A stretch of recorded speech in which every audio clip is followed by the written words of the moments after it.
Soyez les bienvenus dans la maison de ceux qui vont vous aider, mes amis. Vous allez le voir encore une fois. Ils sont là, usés, fatigués, vieux, mais conscients qu'ils doivent faire leur travail. Hervé Pouchol, Laura Uricel et Stanislas Vignon, salle des appels, bonjour. Bonjour. Ben voilà, un peu de jeunesse, maître dans le coin qui est là, considéré par beaucoup, et notamment son compagnon, comme la meilleure avocate de Paris. Comment va-t-elle ? Ça va très bien. Il vous l'a dit que vous étiez la meilleure avocate. Elle me dit tous les jours. Ah bah très bien, il sait parler aux femmes celui-ci. Exactement. Olivier Daubert, de l'envers des étiquettes, notre Olivier. Alors c'est parti, nous avons Sabrina, Yann, Kylian, Juliette qui sont là, soyez les bienvenus, nous allons vous aider. Un tirage au sort a eu lieu et c'est vous qui avez gagné la bourriche, Sabrina. Nous allons démarrer avec vous. C'est parti pour le 10h midi RTL. 10h midi sur RTL. Premier dossier, donc première mission, Sabrina. Sabrina, vous êtes en recherche d'emploi. Que recherchez-vous très exactement ? Dans l'administratif. Très bien. Chargé d'accueil de préférence. Dans quelle région ? La Vendée, Chaland. Ouais. Donc vous avez stipulé sur votre fiche un salaire allant entre 30 et 40 000 euros par mois. Au moins ça, si c'est pas plus. 4 voitures de fonction. Ça se trouve. Exactement. Il suffit de chercher. Oui. En traversant la rue, par exemple. On sait jamais. J'étais sûr que vous alliez dire ça. Allez, on y va. On va parler d'une amie qui aurait fait croire qu'elle était malade, car il y a une première rencontre lors d'une séance de sport sur la plage durant l'été 2024. Alors, quelle était cette séance de sport ? C'était quoi, un coach qui donnait des cours ? Non, en fait, c'est que c'était une connaissance qui faisait partie d'une structure qui donnait des cours sur la plage. Ouais, des cours de renforcement musculaire, cardio. Donc, ça doit être sympa on sur va la avoir plage. un body summer. Là, magnifique. Ne lui parlez pas de ce qu'il ne comprend pas. Oui. Moi, je suis très winter body. Mais dites-moi, alors qu'est-ce qu'elle vous faisait ? C'était sur quelle plage ? À Saint-Jean-de-Mont. À Saint-Jean-de-Mont. Bon, alors, relation de confiance avec cette personne. Exactement. Et elle vous dit, j'ai une maladie grave, un cancer de la mâchoire, et je suis en phase terminale, donc mes jours sont comptés. Exactement. Après vous avoir dit ça, elle va vous dire, et mon problème, c'est qu'en plus d'avoir à gérer ça, j'ai mes comptes bancaires bloqués, donc je suis en situation d'urgence. Mais oui. Elle vous l'a dit rapidement, ça. Combien de temps s'est-il passé entre le moment où elle vous annonce sa grave maladie et le moment où elle vous dit qu'elle a les comptes bancaires bloqués ? Alors, il s'est passé à peu près 2 mois. Et pendant ces 2 mois, est-ce que vous avez senti qu'elle se rapprochait de vous, qu'elle était très sympa avec vous ? Moi, j'ai eu un coup de foudre amical, vraiment, pour elle. C'était vraiment... Qu'est-ce qui vous... Ce coup de foudre, dites-nous ce qui vous a On attiré. s'entendait super bien, on avait plein de petits points communs. En plus, moi, je crois beaucoup aux signes. Elle était née le même jour que mon papa, donc voilà. Et puis, le fait d'avoir sa maladie, moi, ça m'a un peu remis... sur le décès de ma fille aussi, donc du coup, voilà. Alors c'est ça, je pense que c'est cet élément-là surtout qui vous a mis dans l'empathie. Parce que si vous croyez beaucoup aux signes, vous voyez, vous avez des lunettes, j'ai des lunettes. C'est ça. Vous ne me prêteriez pas 5 000 € là par hasard ? Je ne pense pas aujourd'hui. Elle croit aux signes quand elle a envie. Vous avez raison, il me doit toujours 5 € depuis 2 ans. Donc, Voilà. Bon, donc premier soutien financier. Donc comment elle justifie les comptes bloqués ? Parce que pas de revenus à cause de la maladie ? Oui, voilà, c'est ça. En fin de compte, vu qu'elle était en fin de vie, alors il y a eu un papier soi-disant qui avait été fait et au final, le banquier se serait trompé. Et il aurait gelé ses comptes avant qu'elle puisse retirer de l'argent. Alors allons-y, je vais demander à Laura de faire la comptable. Laura, allons-y, simplement énumérez-moi tout ce qui a été donné et à quel moment. Alors, en octobre 2024, on a pas mal de courses, donc des cigarettes, des dépenses courantes, donc 273 € dans un supermarché, 39 € de cigarettes. En novembre 2024, on a 25 € de boissons, 36 € de cigarettes, 93 € de cadeaux. On a un badge d'autoroute, de l'argent liquide. En tout, elle lui verse 618 €. Vous ne demandez jamais le remboursement parce qu'elle vous dit ça va venir, comment ça se passe ? Mais en fin de compte, à chaque fois, elle me disait t'inquiète pas, je vais te rembourser, ça arrive. Elle m'a demandé mon RIB. Alors, je rappelle qu'elle est en phase terminale, la pauvre, et que ça date quand même de 2024. Oui. À l'heure où nous parlons, quel est son état de santé ? Elle est en très grande forme parce qu'elle est enceinte d'un petit garçon. Donc Voilà, donc la bonne nouvelle, et c'est ce que nous voulions vous annoncer aujourd'hui, c'est qu'on est en train de régler le problème de cette terrible maladie. C'est bien. Je rappelle qu'elle était diagnostiquée comme mourante, puisqu'elle me dit je suis en fin de vie, phase terminale. Mais avec le recul, puisqu'aujourd'hui vous savez que c'est faux. Exactement. Non mais comment c'est une comédienne hors pair, parce que faire croire qu'on est en phase terminale, qu'on va mourir et qu'on a besoin d'un peu d'argent, il faut un certain talent pour faire ça. Ah mais elle en a beaucoup. Elle a beaucoup de talent. Elle pleurait, elle était capable d'avoir Elle des pleurait. larmes. Ah oui, moi, elle me faisait des crises de larmes à la maison. En plus, La souffrance également, elle la savait souffrance, et puis elle m'envoyait des messages où elle n'allait pas bien. Elle m'envoyait des photos où elle était sur un lit d'hôpital. Voilà, et son ami était dans le coup aussi au final. À quel moment vous avez tiqué? À quel moment vous avez dit tiens, j'ai l'impression que je suis peut-être en train de me faire avoir? En fait, j'ai commencé à tiquer quand des connaissances m'ont dit que soi-disant je lui devais 23 000 euros. Quelqu'un est venu vous voir en disant Oui. comment se fait-il que tu J'ai me dois 23 000 ouais. Oui, des personnes Parce sont venues qu'elle leur me avait voir. demandé des sous en disant comme elle ne m'a pas remboursé, il faut que vous m'en donniez un peu. Non, parce qu'elle leur avait dit que c'est moi qui lui avais demandé 23 000 euros. Mais elle raconte un peu n'importe quoi. Enfin, je mets ça au conditionnel, mais Oui, elle est un peu. oui, je pense. Mais c'est calculé ou c'est parce qu'il y a des gens qui sont des affabulateurs ou qu'est-ce que vous en pensez, vous? Non, je pense que c'était calculé. Bon, allez, et avant de lancer l'appel et de donner la parole à Maître Dancois, quand vous l'appelez aujourd'hui, il est dingue ce dossier, il est complètement froid. Non, mais j'ai tout vu, je peux vous dire que ça fait 30 ans que j'en fais. Mais alors là, j'avoue que le coup de phase terminale et avoir un enfant 3 ans après, la dernière fois que vous l'avez vu, elle vous dit quoi quand vous lui dites mais tu t'es foutu de moi quand même, tu te rends compte que tu m'as dit que tu étais en phase terminale? Eh ben, la dernière fois, en fait, que je l'ai vue, c'était en supermarché. Et je lui ai demandé mon argent. Elle m'a dit oui, ben, ça va arriver. Voilà. Mais sur la phase terminale, elle vous dit quoi? Elle m'a rien dit. Rien. Bon. Rien du tout. Il y a des gens, et Sabrina en fait partie, qui sont naïfs et qui y croient. Oui. Hein, Stanislas Vignon, vous l'aurez bientôt, votre augmentation, ne vous inquiétez pas. Allez, on se retrouve dans quelques instants et on lance l'appel à cette personne. Il me tarde de savoir ce qu'elle va nous dire. Alors, maintenant, le problème, c'est... Avec vous, vous n'êtes pas le problème, attends, quoi. Vous êtes la solution.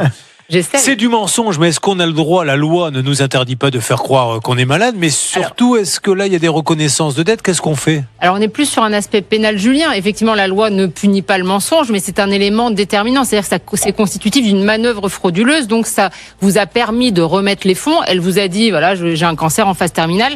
Donc elle vous a convaincu. Elle a fait appel aussi à une forme d'émotion, parce qu'on comprend que vous avez vous-même eu, à titre personnel, un décès dans votre famille. Donc par rapport à ça, on vous met en confiance. On vous demande là 600 euros. Donc c'est ce qu'on appelle, Julien, une escroquerie. Et vous avez d'ailleurs, Sabrina, déposé plainte par rapport à ça. Donc on est plus sur un aspect pénal.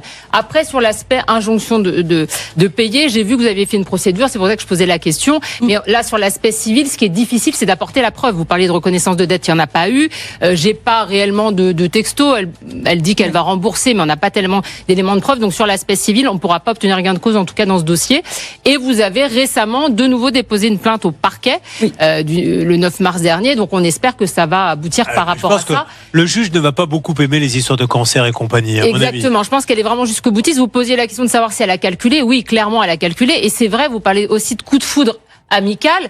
Je pense qu'elle a un certain talent, parce qu'en très peu de temps, vous la rencontrez en août, et dès septembre 2024, elle arrive à vous soutirer de l'argent frauduleusement. Nous allons l'appeler si vous le voulez bien. En plus, je pense que son intérêt, c'est quand même de régler le problème, parce que la somme n'est pas énorme, mais si elle ne le règle pas, qu'elle se retrouve à devoir justifier tout ça devant une cour, ça sera un peu plus compliqué. Exactement, C'est parti. Julien. C'est le moment de l'appel. Vous avez choisi M6 et nous lançons. RTL, le 10h midi, mesdames et messieurs, avec cette histoire complètement folle, puisque Sabrina rencontre une femme, devient sa copine et elle lui annonce. Il faut quand même avoir un certain courage, Olivier Dauvert, pour dire comme ça à une femme, je suis en phase terminale, c'est la fin pour moi, mais alors du coup ça m'a bloqué mes comptes, dépanne-moi. Alors elle est pas bête, hein, c'est des petites sommes, et elle s'aperçoit au bout d'un moment qu'on ne lui rendra jamais l'argent. Et 2 ans après, cette dame est en parfaite santé et elle est en train sur le point d'avoir un enfant. C'est du conditionnement mental et ça me faisait penser à ce que l'on voit, vous savez, sur certains sites internet où on vous explique que c'est fait par un artisan à la main, que c'est les dernières pièces, que le magasin va fermer, qu'il faut en profiter. C'est-à-dire, on vous conditionne pour finalement à la fin vous dire, bah oui, et ben vous c'était, bah oui, pourquoi je vais pas l'aider? Pourquoi je l'aiderai pas? Je peux, elle a besoin. Et donc, c'est du talent, ça s'appelle du conditionnement. Pascal Normand, vous êtes sur place, près de chez cette personne pour intervenir pour RTL. Que pouvez-vous nous dire?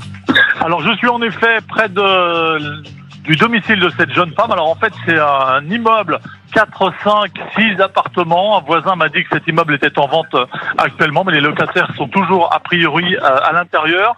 Pas de nom sur la boîte aux lettres, mais le parking est ouvert, ça c'est une bonne nouvelle, avec 3-4 véhicules sur le parking pour l'instant. On sait ce que fait dans la vie cette dame ou pas du tout? Vous le savez vous maintenant? Pas du tout. Bon, alors on va l'appeler. Alors Pascal, préparez-vous à intervenir parce que je mise sur un raccrochage express.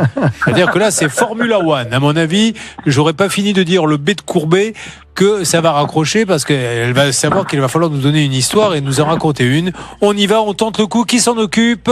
C'est parti, Laura. C'est Vous moi. venez de faire le numéro de cette dame.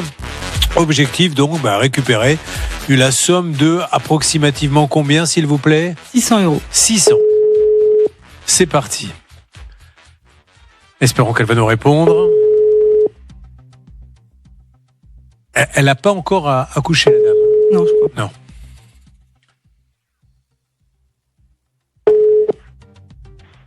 À la fin de votre On raccroche pour l'instant. On l'envoie maintenant Pascal Normand. Alors, si ça répond pas au téléphone, il y a aussi une petite chance pour qu'elle ne soit pas chez elle. Et donc, il y aura une alerte tout au long de l'émission. Tentez le coup, Pascal. Je vous écoute. Alors, il y a forcément du monde. En tout cas, j'ai vu des véhicules, donc j'imagine que les gens sont chez eux. Je suis venu à quelques minutes de direct regarder un peu les portes, et la difficulté que j'avais, c'est qu'il n'y avait aucun nom sur les portes, donc je vais être obligé de frapper un petit peu au hasard. Vous allez faire du Là, porte-à-porte. Ben voilà, on va commencer. Donc, on risque d'entendre. On n'a besoin de rien. Parce que on les va gens vont voir, penser on va que vous voir vendez tout de des suite. encyclopédies. Ça Donc se là, vend c'est plus, la première Julien. porte. Je Là, vous n'insiste trahissez pas. votre âge. Ça se faisait à Je crois que ça s'appelle Wikipédia et que vous l'avez même sur votre téléphone. l'époque, Ah, Ils il ont y a tapé aux quelqu'un, il y a portes. quelqu'un qui descend. Ah, génial. Bonjour, excusez-moi de vous déranger. Je suis journaliste pour RTL pour l'émission de Julien Courbet et je cherche quelqu'un qui habiterait, en tout cas c'est la dernière adresse qu'on a, Julien. Je cherche Julien et Alicia. Ah, si, ils sont à côté. Ils sont où?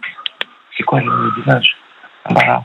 Ils sont pas loin d'ici? Ah, c'est ceux qui se sont déménagés. Ils ont déménagé. Cette dame fait des tatouages et elle est enceinte, c'est ça? Ouais. Ah, très bien. Est-ce que vous pouvez me conduire ou m'indiquer où c'est? C'est pas très loin d'ici? Ouais. Ah, C'est à on combien sait de ce qu'elle fait kilomètres alors. Vous ne le saviez pas, elle fait des tatouages apparemment. J'avais cru voir sur les réseaux, mais j'étais pas sûre. D'accord. Ils ont déménagé il y a combien de temps? Il y a un mois. Un mois? D'accord. Bon, on va essayer de trouver l'adresse. D'accord. En tout cas, Ah, ces super. messieurs sont très gentils, on va Voilà. regarder. Allez, merci à eux. Voilà, l'enquête va se faire maintenant tout au long de l'émission. Restez bien à l'écoute. Il peut y avoir une alerte à n'importe quel moment. Stan, de votre côté, Oui. salle des appels RTL. Et vraiment à n'importe quel moment, car cette dame vient de répondre par texto à Laura. Laura ne s'est pas présentée, elle a juste dit est-ce que vous pouvez me rappeler? Elle lui a demandé qui êtes-vous? Donc on est sûr, mais on s'y attendait un petit peu, sur quelqu'un d'un petit peu suspicieux dans ce dossier, Julien. Donc on va essayer d'appeler. Dès que ça répond, on vous fait une alerte, et sinon, au bout d'un moment, on finira par évidemment se présenter. Évidemment que ce que je vais dire est à mettre au conditionnel maître d'encoin, mais par expérience de l'émission, il y a quand même une petite probabilité pour qu'il y ait d'autres personnes à qui elle a pu demander un peu d'argent. Hein. Alors effectivement, déjà, on voit qu'elle est quand même assez habituée puisqu'on voit qu'il y a une photo où elle se met en scène, etc. Donc Ouais. pour reprendre ce qu'on disait tout à l'heure, c'était évidemment une mise en scène encore une fois. Et sans trahir aussi le secret, il y a d'autres personnes effectivement qui ont écrit à l'émission, qui ont été retrouvées par les journalistes. Ne le dites pas comme ça, les gens vont croire que je n'étais pas au courant. Et comme ça, je vous Mais je vous lançais évidemment que je le savais. Ah bon, alors Il y a écoutez, d'autres personnes qui voilà. se sont fait avoir. Mais qu'est-ce que vous croyez? Je n'arrive Bien pas 2 sûr. minutes avant pour rien. C'est pour Et préparer non. les dossiers. Maintenant, j'aime bien donner la parole aux uns aux autres pour pas monopoliser la parole. Pouvez-vous m'en dire plus, Stan? Vous aussi, vous avez regardé le dossier. Oui, bien sûr, effectivement. On a une autre personne qui malheureusement ne peut pas être disponible avec nous ce matin parce qu'elle travaille, mais qui nous a dit il y a encore quelques minutes que effectivement cette dame avait profité elle aussi de sa sensibilité en lui disant qu'elle était malade et donc elle avait utilisé sa carte bancaire pour faire des achats et donc elle a donc déposé plainte, évidemment un peu comme l'histoire ressemble assez à celle de notre Sabrina. Hein. Oui, non, mais là, au niveau pénal, elle prend de gros risques, hein, parce que là maintenant, c'est de l'abus de confiance et elle multiplie les escroqueries. On ne dit pas que c'est le cas, c'est le juge qui décidera, mais avouez qu'il y a un faisceau d'indices. Mais effectivement, Julien, on a le même mode opératoire. Dans le cadre d'une séance de sport, elle met en confiance et elle explique pareil qu'elle a un cancer de la mâchoire, etc. Une petite alerte du côté de Pascal Normand qui aurait trouvé encore une nouvelle victime. Alors, vous allez voir, et là, on est peut-être tombé sur un truc de dingue. Donc, on va dire au revoir à Yann, Juliette et Kylian. Ça va devenir- Merci en tout cas. Par contre, si vous voulez assister à cette histoire qui est complète, restez, les places sont gratuites. Non, je plaisante, on va s'occuper d'eux dans quelques instants. Pascal Normand, dites-moi un petit peu.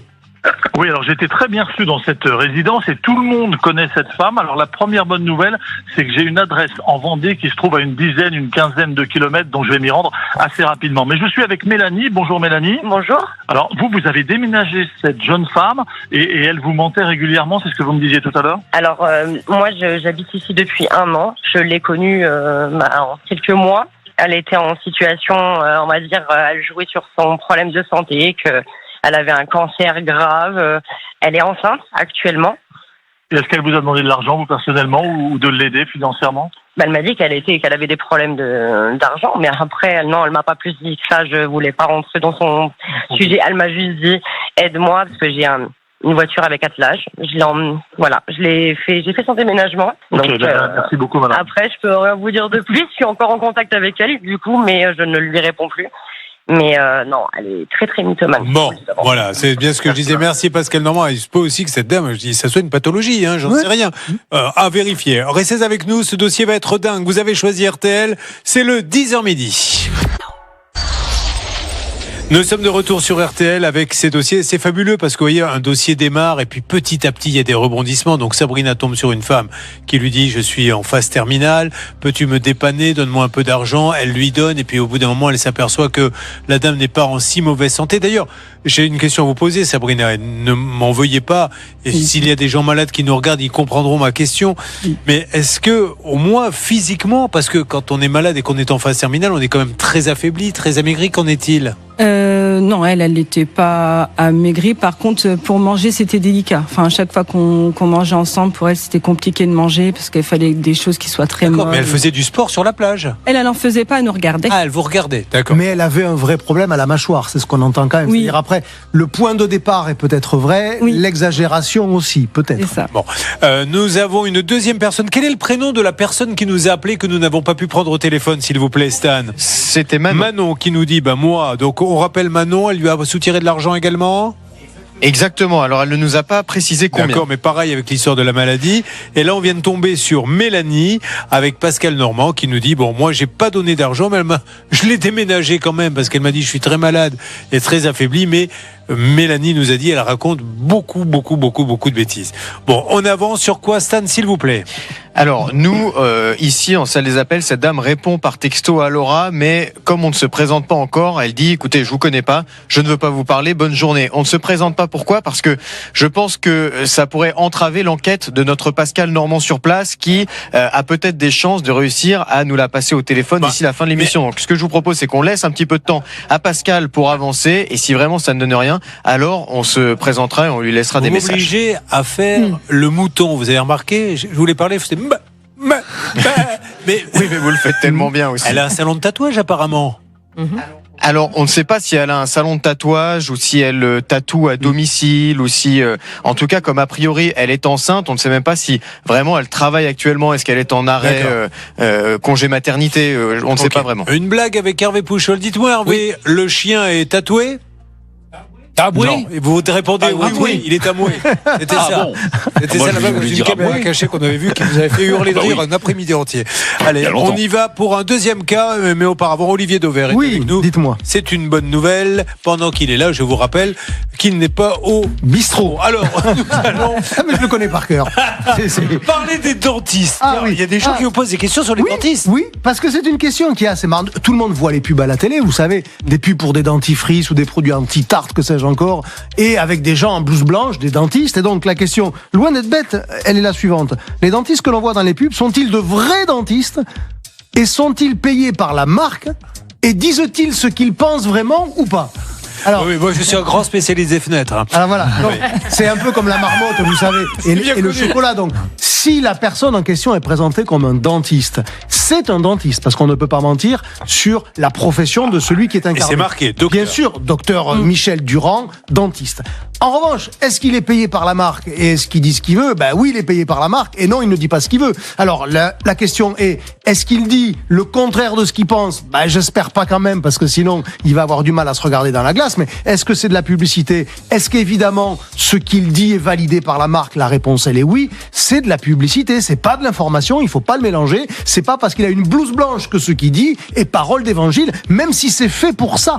Ouais. Et lorsque vous voyez quelqu'un qui vous vend de la lessive avec une blouse blanche, c'est aussi pour vous laisser à penser qu'il est crédible. Mais ce sont des vrais dentistes, c'est évidemment pas des comédiens. Voilà pour la question. D'autres cas que nous allons faire avancer avant d'attaquer le cas de Yann, qui a eu un gros problème. Il a l'impression de s'être fait flouer par un client, Juliette et Kilian, avec un propriétaire qui n'est pas très sympa avec eux. Sur quoi voulez-vous aller, Stan, s'il vous plaît ? Juste un petit point avec Pascal qui continue son enquête, voir où il en est avant d'entamer une nouvelle mission avec Yann. Pascal, à la demande de Stan, pouvez-vous nous dire où vous en êtes dans cette enquête menée maintenant ce matin sur RTL? Alors là, je suis avec Mélanie qu'on a entendu tout à l'heure parce qu'elle n'a pas l'adresse exacte, mais elle est en train de googliser, de regarder l'adresse plus précisément sur Google. Et puis, si vous voulez, j'ai le propriétaire de l'appart d'Alicia qui a des choses éventuellement à dire si ça vous intéresse, Julien, parce que ça s'est pas très bien passé la fin de l'histoire. Bon, votre prénom, c'est comment? Alors, je le prends dans une seconde, Bernard. Gardez-le au chaud. Vous voyez que cette enquête... Non, mais je veux pas qu'on parte sur autre chose parce que c'est passionnant. On est en train de tirer sur le fil. Donc, on a 3 témoins qui se seraient fait avoir sur des mensonges de la part de cette dame. Et là, maintenant, nous allons parler, si j'ai bien compris, au propriétaire de l'appartement. Voilà, au propriétaire de l'appartement qu'elle vient de quitter, a priori, il y a 1 mois. Et d'après ce qu'on a cru comprendre, elle n'aurait pas laissé le logement en très bon état. Enfin, ce monsieur va nous en dire plus. Un petit peu plus tard, il y aura Kylian et Juliette. Vous êtes en couple, on est bien d'accord? Ouais. Et je vois, Kylian, que vous êtes journaliste. Oui. Ah ben, vous allez... il y a pas mal de journalistes sur ce plateau.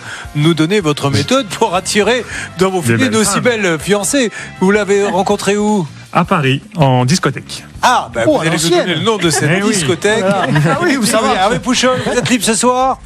Ah ben donc justement, j'attends le nom avec impatience. Suspense. D'abord, il va me le dire à moi. Je vais laisser vous le donner. À tout de suite sur l'antenne RTL.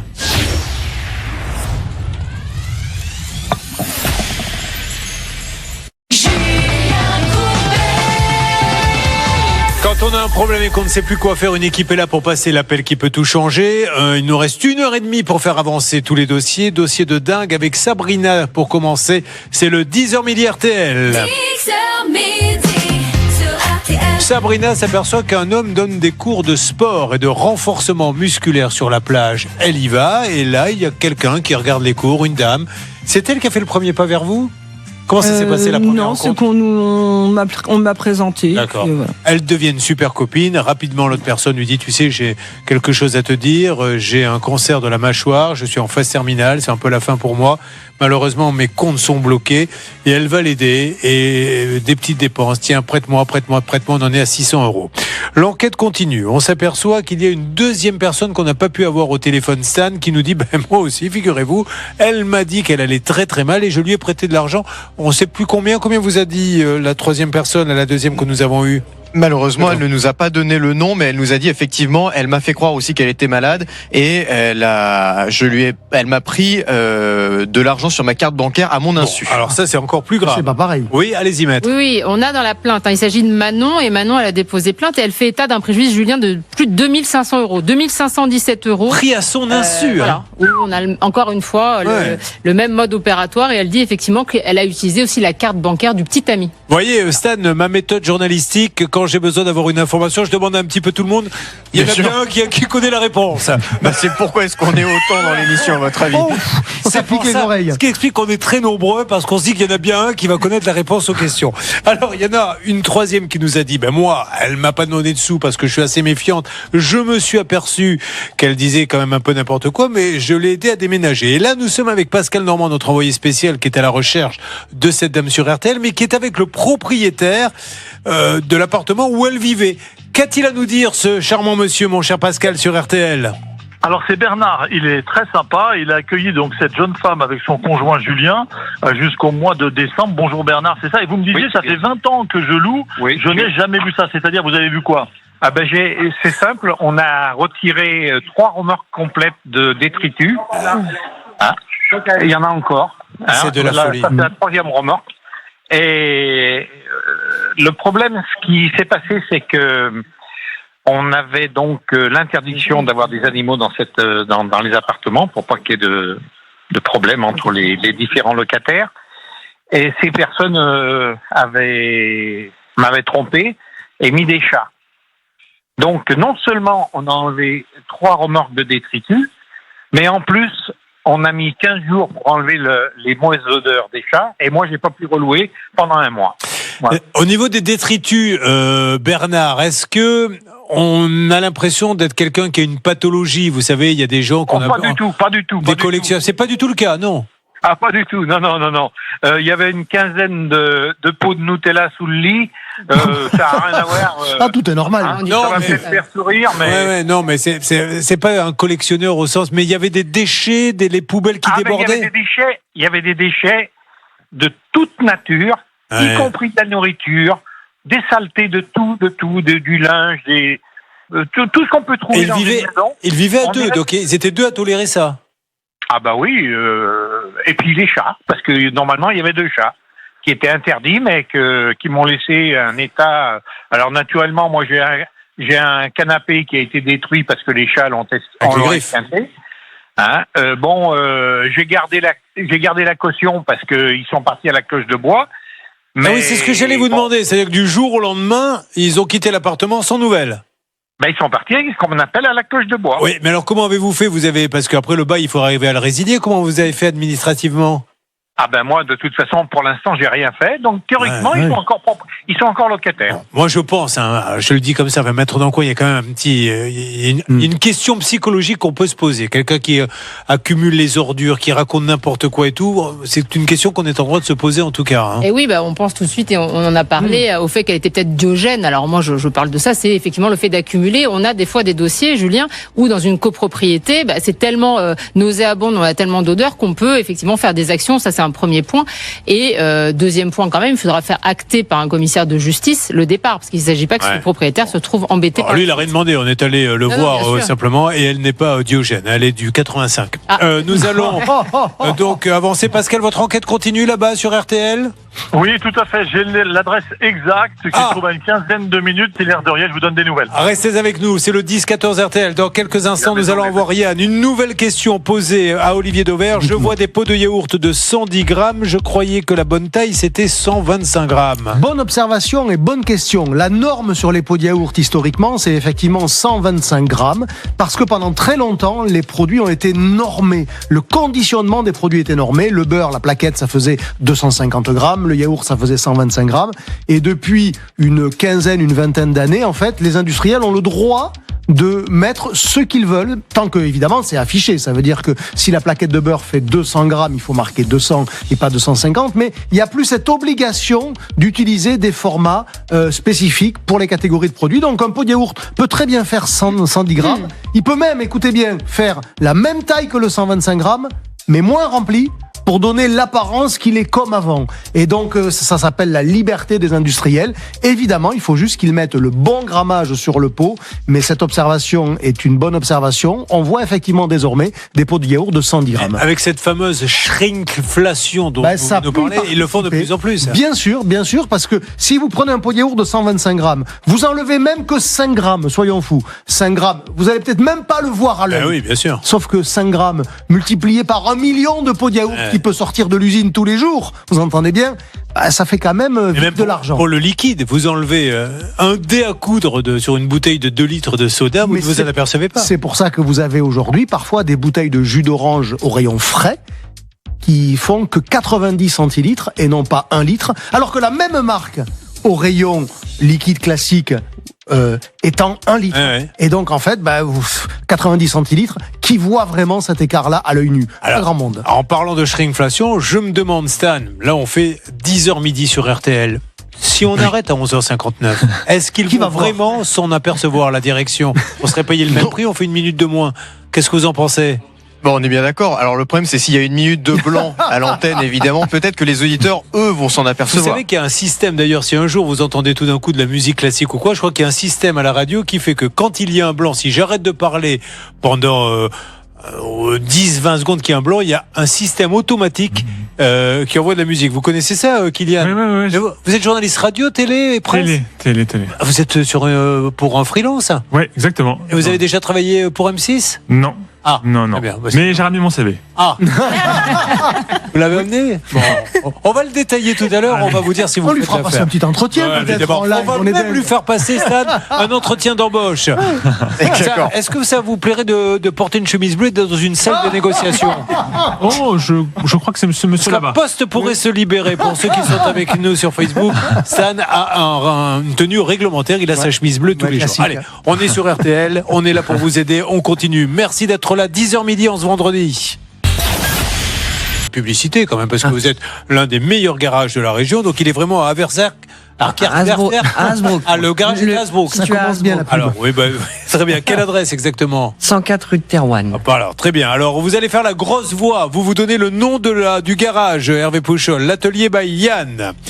L'atelier. Non, attendez, j'ai pas commencé la pub. Non, celui-ci. Bah, attendez. Vous voulez partir en vacances à Cannes? À l'atelier. Non, c'est pas l'atelier. Votre voiture. Ah bah Bon, si. alors après, qu'est-ce qu'on pourrait dire? Vous ne voulez jamais tomber en panne? Appelez l'atelier. Bah, Pas Yann. mal. On a fait ce qu'on a pu. Je ne suis pas certain que ça vous ramène énormément de clientèle dans un premier temps. Mais en tout cas, nous, on va essayer de récupérer l'argent de la voiture dans une seconde. Célia intervient et j'appelle. Suivra ensuite Juliette et Kylian pour leurs problèmes. Et Kylian nous a promis de nous donner le nom de la discothèque où il a rencontré Juliette. Inutile de vous dire qu'on y est déjà. Attention, ça se passe bien sûr sur RTL. Une enquête sur place pour cette amie qui lui a fait croire je suis malade en phase terminale, donne-moi des sous. Elle lui a donné des sous, elle lui rend pas et 2 ans après elle est en pleine forme puisqu'elle va accoucher. Nous lui souhaitons d'ailleurs un bon accouchement. Voici l'alerte arnaque. Johanna Boubaker. Et c'est Caniche. Ouais, non, parce que souvent les artistes de cirque sont présentés comme ça et tout de suite vous l'attendez, elle revient d'une grande tournée aux Amériques. Johanna Boubaker et ses caniches et arrive l'artiste avec ses petits caniches qui sautent dans des cerceaux. Mais vous c'est des arnaques qui sautent dans les cerceaux. Ce sont des arnaques. En Elle effet. les repère et elle vous en parle pour que vous ne vous fassiez pas avoir. Voici la première, Johanna. Alors, on part du côté de la Loire-Atlantique. Une dame a reçu dans sa boîte aux lettres un courrier de la CPAM. Et lorsqu'elle a regardé sur ce courrier, elle s'est rendue compte que ce n'était pas à elle qu'il était destiné. Elle aurait pu le jeter, ce courrier, mais elle a décidé d'aller directement dans un bureau de la CPAM et le donner à un monsieur au guichet. Le monsieur a regardé l'identité de la personne qui était écrite sur le document et il s'est rendu compte, ce monsieur, que la photo qui correspondait à ce dossier correspondait aussi, cette photo, à 10 autres dossiers de la CPAM. Ils ont donc ouvert une enquête et ils se sont rendus compte qu'il y avait un homme, un franco-allemand de 54 ans, qui en fait avait ouvert plein de profils différents auprès de la CPAM et de France Travail et que du coup, il touchait par mois 12 000 euros d'indemnité à France Travail. C'est énorme. Pour ça, il avait fait plein de faux passeports, de fausses attestations. Il disait qu'il habitait en Aveyron, à Paris, à Biarritz. Il a même dit qu'il travaillait en Suisse, qui permet d'avoir des indemnités supplémentaires quand on dit qu'on a travaillé en Suisse. Sauf qu'il n'a pas du tout travaillé en Suisse. Le litige a duré 2 ans. Il a touché 239 000 euros d'indemnité, ce monsieur. Donc il a été démasqué. Non mais alors ça j'en veux pas la CPAM, mais non. Vous voyez comme ça doit être compliqué pour eux de mener les enquêtes parce que si la personne ne va pas spontanément donner ce courrier, ça peut continuer encore. Oui, et pour insister sur le fait que ces agents-là de l'État, puisqu'on parle d'agents de l'État, ont du mérite, c'est qu'il va falloir désormais qu'ils fassent face à un afflux de fausses pièces qui auront été créées par de l'IA. Faire une quittance de loyer pour dire que vous habitez à Biarritz, c'est pas difficile. En faire une autre pour dire que vous habitez à Pau, c'est pas difficile non plus, ainsi de suite. Et donc vous imaginez la responsabilité qui pèse sur ces gens-là de faire le tri entre le bon grain et puis livrer. C'est pas facile. Alors, il est franco-allemand, le monsieur. Il est franco-allemand, il a 54 ans, il va être jugé en 2027. Ils ont tenté de reprendre l'argent, mais il a dit qu'il avait tout dépensé en jeu, ce monsieur, donc c'est pas possible. Il risque quand même 375 000 euros d'amende. Bon, vous voyez, comme c'est un Allemand, ça me rappelle un peu la grande vadrouille. Ah. Quand le soldat dit à De Funès, ah, grosse filoute, et lui répond, petite filoute, écoutez. Grosse filoute. Petit filou. C'est exactement ça avec le monsieur allemand. C'était la première arnaque. Ce qui veut dire, Olivier Dauvert, qu'il y en a une. Deuxième. C'est parti. Depuis quelques temps, des courriers sont reçus dans les boîtes aux lettres. On vous dit que vous avez reçu un gain provenant de la commission officielle d'attribution des gains dans ce courrier. J'adore. Ça fait des années qu'on trouve la commission d'attribution des gains. Et ça marche toujours. Mais ça marche toujours. Et ça revient. On vous dit que voilà, dans ce courrier, vous avez la chance d'avoir gagné plus de 3 333 euros par mois pendant 25 ans. C'est près d'1 million d'euros de gains. C'est pas mal. Sans avoir rien fait. Sans avoir rien fait pour le moment. Et pour confirmer que c'est un jeu officiel, on vous met dedans un petit autographe de Julien Lepers qui travaille pour Question pour un champion pendant plusieurs années. Et derrière, il y a un petit mot de Julien Lepers qui vous dit bravo, vous avez gagné ce gain et on vous donne une combinaison gagnante de numéros. Et pour ça, il faut appeler un numéro qui se trouve sur le papier. C'est un 08. Et lorsque vous appelez ce numéro, vous tombez sur un téléconseiller qui vous dit bravo, les gains correspondent à votre somme. Derrière, on va vous demander votre RIB. Il ne faut vous l'envoyer, évidemment. Exactement, parce que le RIB servira derrière ensuite de fournir un prélèvement SEPA automatique et donc après vous êtes débité tous les mois d'une certaine somme. Donc vous ne gagnez pas 1 million d'euros, mais au fil des mois et des abonnements, vous allez être débité. Donc attention, ce n'est pas vrai. J'ai pris un taxi l'autre jour, il m'a sorti une feuille comme ça en me disant Monsieur Courbet, je vous ai reconnu et tout, mais regardez. Comment puis-je récupérer mes gains ? J'arrête pas de les appeler. Ils ne me les envoient pas. C'était une feuille avec marqué vous avez gagné. C'était l'International Millions. Bravo, vous avez gagné. Je lui dis mais monsieur, vous n'avez joué à rien. Ça n'existe pas. Mais je n'ai pas réussi à le convaincre. Mais c'est pour ça que j'ai reçu ça dans ma boîte aux lettres, monsieur Courbet. Si c'est marqué noir sur blanc, c'est que je les ai. Je dis mais monsieur, c'est pas possible. Ils ne veulent pas y croire parce que. Mais c'est pour ça que ces arnaques marchent parce qu'on a tellement envie d'y croire qu'il y a une partie de ceux qui les reçoivent qui y croient. Bon. Ils ont besoin juste d'une partie de crédule, pas plus.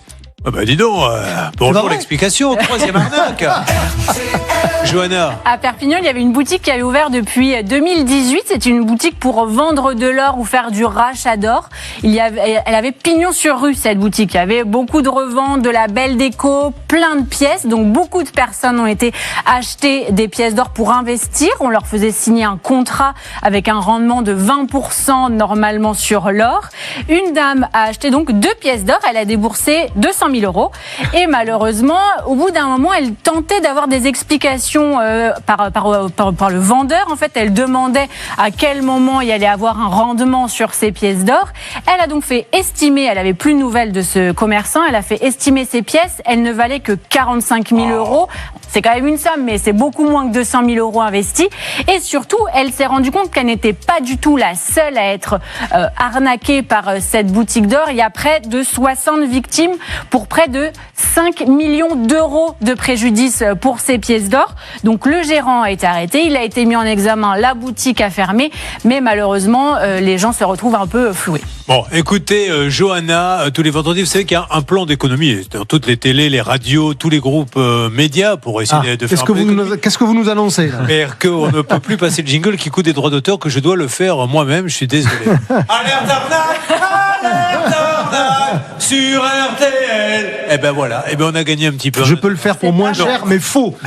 Merci Johanna. Merci. Faut pas rester là. Merci beaucoup. Vous êtes sur RTL Zan. En attendant, on avance également sur le premier dossier que nous avons entamé à 10h ce matin, celui de Sabrina. C'est bon. Attendez, parce que c'est pour vous faire sourire, dites-moi. Sabrina a fait confiance à une amie qu'elle venait de rencontrer qui lui a fait croire qu'elle était atteinte d'un cancer. En fait, il n'en est rien. Elle lui a prêté 600 euros et depuis, cette dame ne donne plus trop de nouvelles. Alors, Pascal Normand, notre envoyé spécial. J'ai un rôle de modérateur auprès de nos amis de l'ARCOM. Je ne sais pas si elle est malade ou pas. Ce que je sais, c'est qu'elle a dit qu'elle avait ça, mais que ça fait 2 ans qu'elle était en phase terminale et que maintenant, elle va avoir un bébé. Maintenant, est-ce qu'elle est peut-être malade, mais elle n'est pas à l'agonie en soins palliatifs. C'est ce qu'on veut dire.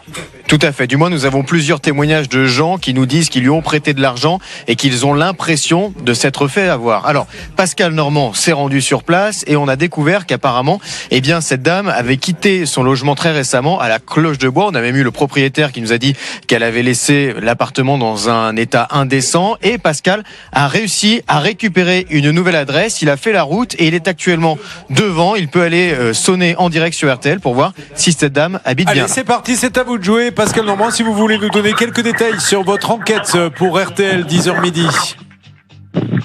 Oui, Julien, alors j'étais avec Mélanie tout à l'heure qu'on a eu assez longuement, une des voisines qui a d'ailleurs fait le déménagement d'Alicia et de son conjoint Julien, c'était début janvier, et elle m'a donné précisément une adresse, même avec la photo de la maison, et je pense que je suis à la bonne adresse parce que j'ai vu dans la cour intérieure des cartons relativement neufs, dans un bon état, des cartons de déménagement.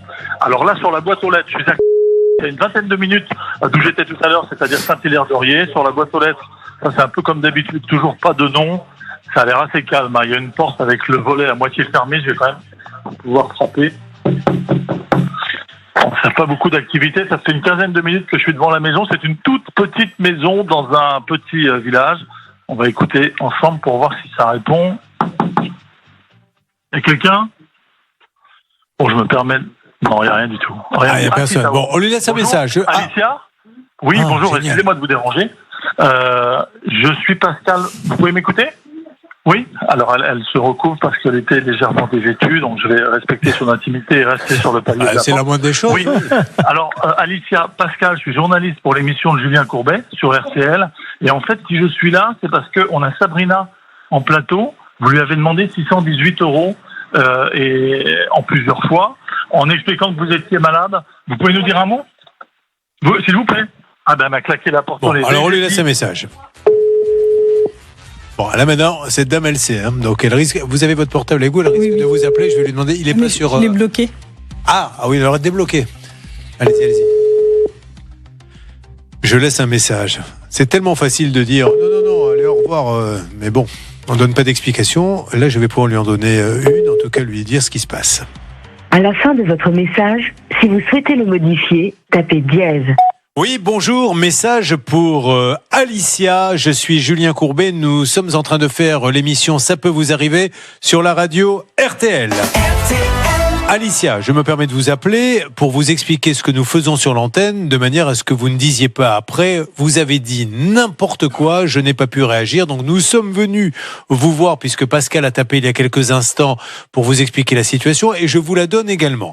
Sabrina nous dit qu'elle est tombée sur vous, que vous lui aviez dit que vous étiez très malade, avec un cancer, je crois, de la mâchoire en phase terminale, elle vous a prêté beaucoup de sous, et vous ne lui avez jamais rendu. Il y a une deuxième personne qui nous a parlé, c'est Manon. Manon qui nous dit elle aurait utilisé ma carte bancaire à mon insu. Donc elle a déposé plainte aussi. Et puis il y a Mélanie qui nous dit mais moi elle me racontait beaucoup de choses.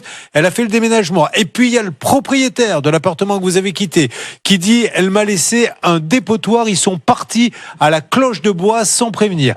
Alors nous on est là uniquement pour l'instant pour notre amie qui est là à nos côtés. Si vous pouviez la rappeler Sabrina là très rapidement. Qu'on puisse, c'est pas une énorme somme, elle est d'accord pour un échéancier, elle vous dit un mot pour vous prouver que ce n'est pas une blague, s'il vous plaît. Oui, donc Alicia, moi j'attends juste que tu me rembourses, même si c'est en échéancier, mais je veux juste récupérer ma somme d'argent. Alors, à mon avis, madame, ça arrêtera la plainte et tout, ça vaut le coup de parler avec elle, de lui faire un échéancier, soyez sympa, faites-le, parce que ça risque malheureusement d'aller loin l'histoire. Si tout le monde commence à déposer des plaintes comme ça, vous savez qu'on risque de tomber dans l'abus de confiance. J'ai une avocate qui est à mes côtés qui vous le confirmera. Si vous voulez pas nous parler hors antenne, je dis bien hors antenne, il n'y a aucun souci, elle a son téléphone avec elle, vous pouvez l'appeler maintenant pour essayer de trouver une solution. Je compte sur vous madame, sinon nous on va essayer de revenir vers vous pour essayer de comprendre, mais surtout on a plein de témoignages, soyez sympa, appelez-nous, je compte sur vous. Merci. Qu'est-ce qu'elle doit faire là maintenant? Elle a déposé plainte si la plainte n'aboutit pas, parce que le procureur aussi peut se dire pour 600 €. Hein. Oui, non, ce qu'on disait c'est que Sabrina elle a bien agi, parce qu'on a une première plainte au commissariat, ça n'a pas abouti, donc il y a une plainte qui est assez récente, donc je pense qu'il faut quand même... pas intérêt à se regrouper pour avoir du poids? Alors oui, j'avais compris indirectement la question. On peut faire une action de groupe, Julien, vous avez raison, représentée par une association agréée. Il est tout à fait possible, parce qu'on a quand même déjà répertorié 3 victimes. Par un avocat, pourquoi une association agréée? Parce que c'est, pour la recevabilité, ça se passe comme ça. Et après, c'est un avocat qui, effectivement... Ah oui, il faut monter une association. Il faut d'abord que les victimes se remettent ensemble au sens formel. Il y a un problème de recevabilité. D'accord. C'est la raison pour laquelle je parle de ça. Si ça bouge pas, ça vaut vraiment le coup, ça aura plus de poids. Parce que si vous voulez 600 €, bon, le dernier souci, c'est 600 € plus une carte bancaire, plus un trait, plus un. Donc, vous créez un petit WhatsApp, voyons déjà comment elle va réagir et on va avancer là-dessus. En tout cas, maintenant, elle est au courant. Stan, salle des appels, on se retrouve dans quelques instants. Oui. À un moment ou à un autre, il va falloir donner la parole à Kylian et Juliette qui commencent, je ne vous le cache pas, s'impatienter. Eh bien, comme vous le dites, ce sera dans un moment ou dans un oui, autre. très bien. Alors, écoutez, fixons tout de suite une date. Que faites-vous à la Saint-Glinglin? On est là, on est disponible. Ça sera pile à ce moment-là. À tout de suite sur RTL. Vous avez choisi RTL, nous faisons tout pour faire avancer vos dossiers en ce vendredi. Voici le 10h14 RTL. Midi, oh là là. C'est-à-dire que ça se termine à midi, mais moi il me faut 2 heures pour vraiment sortir de l'émission. C'est pour ça que je dis 10h14. Enfin, en fait, je vais être tout à fait honnête, je fais croire à mon épouse que l'émission finit à 14h, mais je me suis... Pour s'épargner le déjeuner du midi, voilà. tout ça. Juliette, Kylian, on y va, on va parler de vous, c'est une nouvelle affaire. Alors vous arrivez d'où tous les deux? Du Plessis-Robinson. Ouais. Très bien, donc pas très très loin. Donc j'ai cru comprendre que monsieur est journaliste freelance. Donc vous faites quoi? Pas que de la presse, pas que de la radio, vous faites tout? Si, c'est de la télévision. Télévision, vous avez fait déjà des reportages sur pas mal de Des chaînes? reportages, ouais. Bon, très bien. Et Juliette, qu'est-ce que vous faites? Je suis serveuse Dans pour un- apprendre un peu les français. Ah, ok, génial. Oui, je suis arrivée en Erasmus et après j'ai resté. Ne me dites pas d'où vous venez, je ne le sais pas, j'essaie de deviner. Venezuela. Qu'est-ce que ça peut être comme accent? Parlez-moi un petit peu. À côté, Alors déjà, regarde. comment avez-vous rencontré votre fiancé journaliste? Dans une boîte. En boîte. Et comment ça s'est passé? Il est venu vous voir? Ouais, il m'a montré qu'il est journaliste et du coup je dis bah. On se demandait tous à quoi ça sert d'avoir une carte de presse. Mais ça y est, t'arrives en boîte, je suis journaliste, elle lui a parlé. Vous êtes de quelle origine? Équatorienne. Équatorienne. Venezuela, j'étais quand même pas loin. Ouais, non, c'était. Bon, alors tous les deux, vous avez donc, vous avez été impressionnés par ce beau journaliste talentueux. Du coup, vous avez décidé de vivre avec lui. Ah oui, maintenant on vivra ensemble. D'accord. Vous avez recherché une colocation. Vous avez l'opportunité, monsieur, de reprendre le bail d'une amie dans le Val d'Oise. C'est madame. C'est moi, c'est moi. Une copine à Oui, vous. oui. D'accord. Ouais. Une copine également équatorienne. Non, il est espagnol. De là à ce qu'on apprenne que le propriétaire arrive d'Écosse et que le syndic est portugais. Alors, contact direct avec le bailleur, signature d'un bail, tout va bien, dépôt de garantie, 700 €. Alors maintenant, on va parler, puisqu'il est question de la caution. Ce qui compte dans la caution, c'est l'état des lieux d'entrée, l'état des lieux de sortie. Déjà, première question, vous êtes tous les deux sur le bail? Non, que madame. Il n'y a que madame. C'est juste moi. Ouais. D'accord. L'état des lieux de sortie, moi, c'est tout ce qui m'intéresse. C'est ce qui a marqué bon état, rien à signaler. Ouais. bon C'est état exactement général. ce qui a marqué? Ouais, bon état général. Il avait des traces dans les toilettes, mais des calcaires, pardon. D'accord, mais de l'usure Mais normale. c'était, ouais, il a dit qu'il préfère. Moi, j'ai nettoyé. Il m'a dit qu'il préfère de faire un. Elle n'avait pas tilté. Elle dit il y avait des traces dans les toilettes. Et lui qui fait non. Du calcaire. On n'en est pas là quand même à vérifier ce genre de choses. Alors le bail, Laura, vous voulez dire quelque chose? Ça tombe bien. Oui, alors pour le bail, pour l'état des lieux de sortie, donc effectivement tout est en bon état. Il y a quand même écrit qu'il faut remplacer le canapé et le meuble télé. Donc ça c'est mentionné Ça c'est dedans. quand on rencontre un beau journaliste, évidemment, ça use les meubles. Et donc Mais quand notre amie Juliette est rentrée dans l'appartement, elle avait fait un texto à la propriétaire en lui disant bonjour, comme vous l'avez dit l'autre jour, je vous envoie des photos avec quelques défauts que nous avons trouvés dans l'appartement. Et elle lui répond, la propriétaire, merci pour ces retours, je vais remplacer le meuble télé pour lequel je n'avais pas vu de défaut. Après, elle parle d'autres meubles. Donc, cette propriétaire, elle écrit dans l'état des lieux de sortie qu'il y a un problème du meuble télé, alors que c'est écrit noir sur blanc, Juliette n'est pas responsable de ça. je tiens à préciser, comme je le dis souvent, maître d'encoin avec les voitures d'occasion, le métier de voiture d'occasion est devenu un espèce de Disneyland, de parc Astérix pour les arnaqueurs, parce que c'est facile. Ne pas rendre les cautions est devenu aussi un sport national. Nous en avons de plus en plus. Et c'est malheureusement souvent à cause de propriétaires qui ne rendent pas les cautions que le locataire se dit le dernier mois, je ne le paie pas parce qu'il ne me rendra pas la caution, et voilà où nous en sommes. Bon, sur ce dossier, par rapport à ce que dit l'état des lieux, maître d'encoin, avocate au barreau de Paris, qu'avez-vous à nous dire? Ce que j'ai à dire, c'est qu'en l'espèce, pourquoi on verse un dépôt de garantie? C'est pour garantir la réparation, et effectivement, honorer ses charges locatives, etc. Aujourd'hui, il n'y a pas de débat par rapport à ça. Il y a, comme vous l'avez dit, à juste titre, une usure normale. Oui, ce qui a été relevé, je reprends une extenso, traces d'humidité autour de l'évier, quelques traces sur le matelas, et je me permets, et des traces de calcaire, tout simplement. Donc, on n'a pas un motif légitime pour garder le dépôt de garantie. Or, vous êtes parti à l'été de 2024. Donc ça semble être un point quand même important. Et ce que dit Julien, la propriétaire, c'est on attend la régularisation des charges par le syndic. Alors oui, ça peut être là pour le coup un motif légitime, mais vous ne pouvez garder que 20% du dépôt de garantie. Donc là, en l'occurrence, 140 de mémoire, 140 €. Donc elle n'est pas dans les clous et elle vous fait lanterner. J'ai vu que vous aviez relancé à plusieurs reprises et vous dites très gentiment, voilà, est-ce que vous avez solutionné la régularisation des charges de copropriété? Pour l'instant, on n'a pas de réponse, donc c'est parfaitement abusif dans le cadre de ce dossier et il va falloir effectivement la relancer parce que, je le dis aussi, on a un mois en termes pour le propriétaire pour rembourser le dépôt de garantie et 2 mois si on note une irrégularité. Encore une fois, il n'y a pas d'irrégularité dans ce dossier.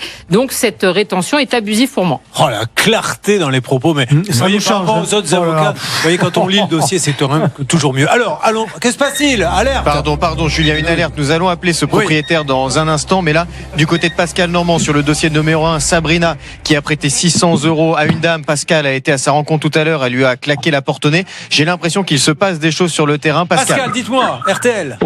Oui, alors j'étais donc avec Alicia il y a quelques minutes, comme vous le disiez justement, Stan, elle m'a claqué la porte au nez, et là, il y a 3 minutes, son conjoint arrive, le fameux Julien, il gare sa voiture, gentiment, je m'approche de son véhicule, il a l'air calme, il me dit bonjour, je commence à me présenter, à lui parler du cas, et là, la fameuse Alicia ouvre sa fenêtre en grand mais hurle avec une force assez impressionnante. Je pense qu'elle est en grande forme actuellement. Elle nous a parlé beaucoup de ses problèmes de santé. Là, ça a l'air d'être résolu quand même. En tout cas, elle a de la voix. Ça, je peux vous le confirmer. Elle m'a gueulé dessus en expliquant qu'elle allait appeler les flics. Je reprends ces mots. Il fallait que je quitte tout de suite le village. Et carrément le village, même pas le pays. Il fallait que je quitte le village. Donc je lui ai répondu que je pouvais rester dans la rue, elle n'avait pas à me donner d'ordre particulier, je reste dans le village si je veux. En tout cas, elle a tout fait, c'est ça qui est assez curieux, j'ai l'impression que son conjoint n'est pas au courant de tout parce qu'elle a vraiment pas voulu que je lui adresse la parole. Je suis pas persuadé que le conjoint connaisse véritablement, en tout cas, toute la situation. Et là, la porte est close et le mari n'a pas eu le droit de me parler. Bon, alors j'ai vu qu'on avait des numéros de gens qui n'ont rien à voir, mais qui pourraient peut-être nous aider hors antenne, et je précise bien hors antenne, Stan, à avancer dans ce dossier. La famille de cette personne, pour si Hervé et Laura pouvaient donner des petits coups de fil pour avoir le contexte. Peut-être qu'ils vont nous dire. Tout à fait. Voilà, avançons. Bon, donc pour Juliette et Kylian, si vous le voulez bien, nous allons lancer l'appel à cette dame. Alors qu'est-ce qu'elle vous dit aujourd'hui quand vous lui dites attendez madame, moi je le laisse en bon état. Le meuble, non, le meuble télé, je vous ai dit qu'il était abîmé, donc maintenant ne me demandez pas de le changer puisque vous l'avez acté. Éventuellement le canapé, qu'est-ce que vous avez à dire sur le canapé? Il est abîmé ou pas? Il n'était pas abîmé. En fait, j'ai une vidéo qu'il a fait mon colocataire juste après que... Oui, mais sur l'état des lieux, est-ce qu'il est marqué canapé abîmé? Non, canapé... elle l'a rajouté après. Non, bon état général, il y a pas canapé à changer. Canapé à remplacer. Oui, mais ça, vous l'avez elle signé. dit pas... Oui, mais elle m'a dit pas ça. En fait, j'étais avec son père et il a dit les meubles que vous avez Juliette et regardés là... Kylian, s'il est marqué sur l'état des lieux et que vous l'avez signé canapé à changer, là c'est compliqué. Il faut pas le signer dans ces cas-là. Vous l'avez signé le canapé? En fait, il avait une tablette sur elle et elle a écrit après ça, je crois. Ah non. En fait, parce qu'elle a verbalisé qu'il avait... Juliette et Kylian, là-dessus, on peut pas faire n'importe quoi. Mais si vous avez signé un papier comme quoi il y a le canapé à changer, il y a le canapé à changer. Mais elle a mis aucune photo dans l'état des lieux. Elle nous en a jamais parlé.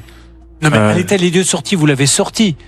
Vous lisez un état des lieux de sortie, comment ça se passe? Vous le lisez, vous dites, vous avez mis fenêtre abîmée, je suis pas d'accord, madame, la fenêtre elle est pas abîmée, bon, mais si vous avez signé canapé à changer, elle va me dire ils l'ont signé. Qu'est-ce que vous voulez que je lui dise, moi? Elle avait à remplacer les meubles TV et canapé. Oui. Mais les canapés, il n'a pas mis en photo, même dans l'entrée et même à la sortie. Qu'est-ce que vous avez sur le canapé? C'est un peu touchy, là, l'histoire. Ça, effectivement. Ouais. Alors, on a essentiellement, comme je l'ai dit tout à l'heure, bon état général, quelques traces au niveau des murs. Là, on est sur la pièce numéro 1. Moi, j'ai pas les éléments du canapé à changer, Julien, sauf erreur de ma part. Bon, allez, on y va. On va voir.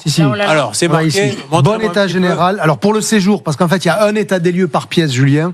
Il y a un état des lieux pour le séjour, un état des lieux pour la cuisine. Et donc, dans le séjour, il y a bon état général, meuble TV et canapé à remplacer. Ah oui, c'est marqué. Donc, oui, Stan. Alors effectivement c'est marqué, cependant ce que nous avons dans le dossier Julien, c'est une vidéo que nous avons regardée dans laquelle nous voyons quand même un peu clairement tous les meubles et notamment le canapé et on n'a pas l'impression que le canapé soit en très mauvais état. Autre chose, je vous entends Julien, la question c'est aussi est-ce que le canapé est remplacé parce qu'ils l'ont abîmé, par exemple parce qu'ils ont cassé un accoudoir ou juste parce que, eh bien vous savez quand vous louez un meublé au bout d'un moment les meubles finissent par être un petit peu fatigués et on doit les changer. Voilà, ce n'est pas forcément la faute, ce n'est pas forcément au locataire de payer si le canapé est là depuis 5-6 ans. Je suis archi d'accord avec vous, mais à un moment donné, on signe un papier, il y a marqué canapé à changer. Qu'est-ce que vous voulez dire derrière? Il y a marqué, quand vous signez, donc on va essayer de savoir, la vidéo, elle date de quand? Vous le savez quand elle a été faite, la vidéo? Elle a été faite le jour du départ de notre couple, et d'autre part, il n'en reste pas moins que pour se justifier, envoyer des factures de remplacement ou quoi que ce soit, vous avez 1 à 2 mois, je crois, Maître Dancoin nous a dit, et que eux, ça fait déjà un an qu'ils ont quitté l'appartement et qu'ils n'ont pas de nouvelles. Il faudrait vérifier. Alors déjà, ça, parce que il faut qu'on soit objectif, on peut pas dire n'importe quoi. Quel mat de canapé a changé qui le signe? Mais ça veut dire qu'il faut qu'elle envoie une facture de canapé et qu'elle ait vraiment changé. Voilà, faut qu'elle Parce que si on retourne dans l'appartement et que c'est toujours le même, ça vous savez pas si c'est toujours le même ou pas dans l'appartement, le canapé. En fait, elle est en train de changer tous les trucs. Mais faites attention, je vous le dis, Juliette et Kylian, pour le reste, vous êtes jeunes dans la vie, ce que vous signez, vous le signez. C'est fini, vous pouvez plus revenir en arrière derrière. En fait, quand elle a verbalisé, vous m'avez envoyé une photo de ces meubles, du coup, je mets à remplacer. Et après, en fait, quelques jours avant, vous m'avez appelé pour dire les canapés. J'ai dit, mais... Allez, on y va. On l'appelle dans une seconde pour essayer d'en savoir plus. Ça va être rock'n'roll l'histoire, je le sens.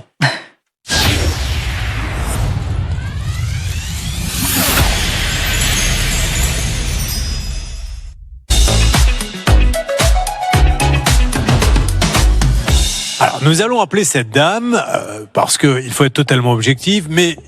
La vérité, c'est que s'ils sont là aujourd'hui, Juliette et Kylian, Olivier Dauvert, c'est parce que elle a dit je vais vous rembourser. C'est-à-dire que le canapé, elle ne donne pas de photo, elle dit elle l'a mis à changer, mais elle ne dit pas après. Bon, ben voilà, j'ai gardé pour le canapé. Le canapé, il disparaît, on n'en parle plus. Il y a marqué je vais vous payer dans un délai raisonnable une fois l'ensemble de ces éléments réunis. Et les éléments en question, ce sont les charges, etc. C'est-à-dire que les deux parties sont fondées à tenter de rester sur leur position. Donc ça veut dire que là, clairement, il y a besoin d'une négociation et vous devrez accepter l'idée que vous allez y perdre un peu, forcément, puisque vous avez signé quelque chose et c'était bien écrit. Mais elle, dans le même temps, c'est vrai que ce qu'elle a dit, ce qu'elle vous dit, peut vous servir pour chercher la cote mal taillée. Donc maintenant, il faut chercher ça. Alors pendant qu'on fait le numéro, rapidement, Maître Dancoin du barreau de Paris. Non, mais vous avez raison, effectivement. Sur l'état des lieux de sortie, en fait, c'est page par page, vous avez l'entrée, etc. et le séjour. Et moi, je veux bien vous croire en termes de bonne foi, c'est que vous signez in fine. Et aujourd'hui, c'est vrai, Julien, ça se fait sur des tablettes. Donc vous signez à la fin. Donc je ne dis pas qu'elle a rajouté, ça serait pas mon propos, mais en tout état de cause, sur le canapé, ce qui indique quand même qu'il n'y a pas tellement de débat, c'est qu'après, et vous avez raison lorsque vous lisez sa réponse, c'est qu'elle est uniquement sur la régularisation des charges. Donc sinon, elle aurait produit, comme on l'a dit tout à l'heure, une facture d'un canapé. Et là, ça c'est vraiment dans le débat. Stan, rapidement. D'autant que je vous rappelle qu'elle a aussi mentionné le meuble télé, alors qu'on a la preuve dans le dossier qu'il y avait un problème sur le meuble télé avant même que Juliette et Kylian emménagent l'appartement. Non, mais on est d'accord. Que cette émission, elle serve au moins, encore une fois, vous pouvez dire ce que vous voulez, ce qui a été signé a été signé. Il faut faire attention, mais c'est pour ça qu'on le dit, pour donner des conseils. Néanmoins, il y a des choses très bizarres dans ce dossier. C'est pour ça que nous appelons tout de suite cette dame sur RTL. Elle est sympa, ceci étant dit, quand vous l'appelez, ou elle est gentille avec vous? Oui, ouais, bon. D'accord. Elle ne répond plus. Bon. Allez, c'est parti. Vous me parlerez de votre pays après. Je n'ai jamais visité, ça me ferait plaisir que vous me disiez où il faut aller. C'est un très beau pays? Oui. Vous voulez qu'elle vous accompagne aussi? Non, j'ai eu peur. Non, mais bon. C'est vrai, on parle toujours Brésil. Votre appel a été transféré. Jamais de l'Équateur. Je laisse un message? Non, je pense qu'on peut essayer de se laisser encore 2-3 minutes pour essayer de joindre cette dame, si vous le voulez bien. Encore une fois, Maître Dancoin, pour ces états des lieux, parce que qui dit crise, dit essayer de récupérer de l'argent comme on peut. Je ne dis pas que cette dame, elle est malhonnête, loin de là. Je parle en général, sortons de ce cas. Mais vous avez la chance, toute cette génération, on a la chance de connaître ça. Le smartphone qui filme. L'état des lieux, il se filme. On démarre l'état des lieux, vous le mettez en marche tranquillement et vous marchez. Alors la cuisine, ok, d'accord, et vous écoutez, il enregistre tout.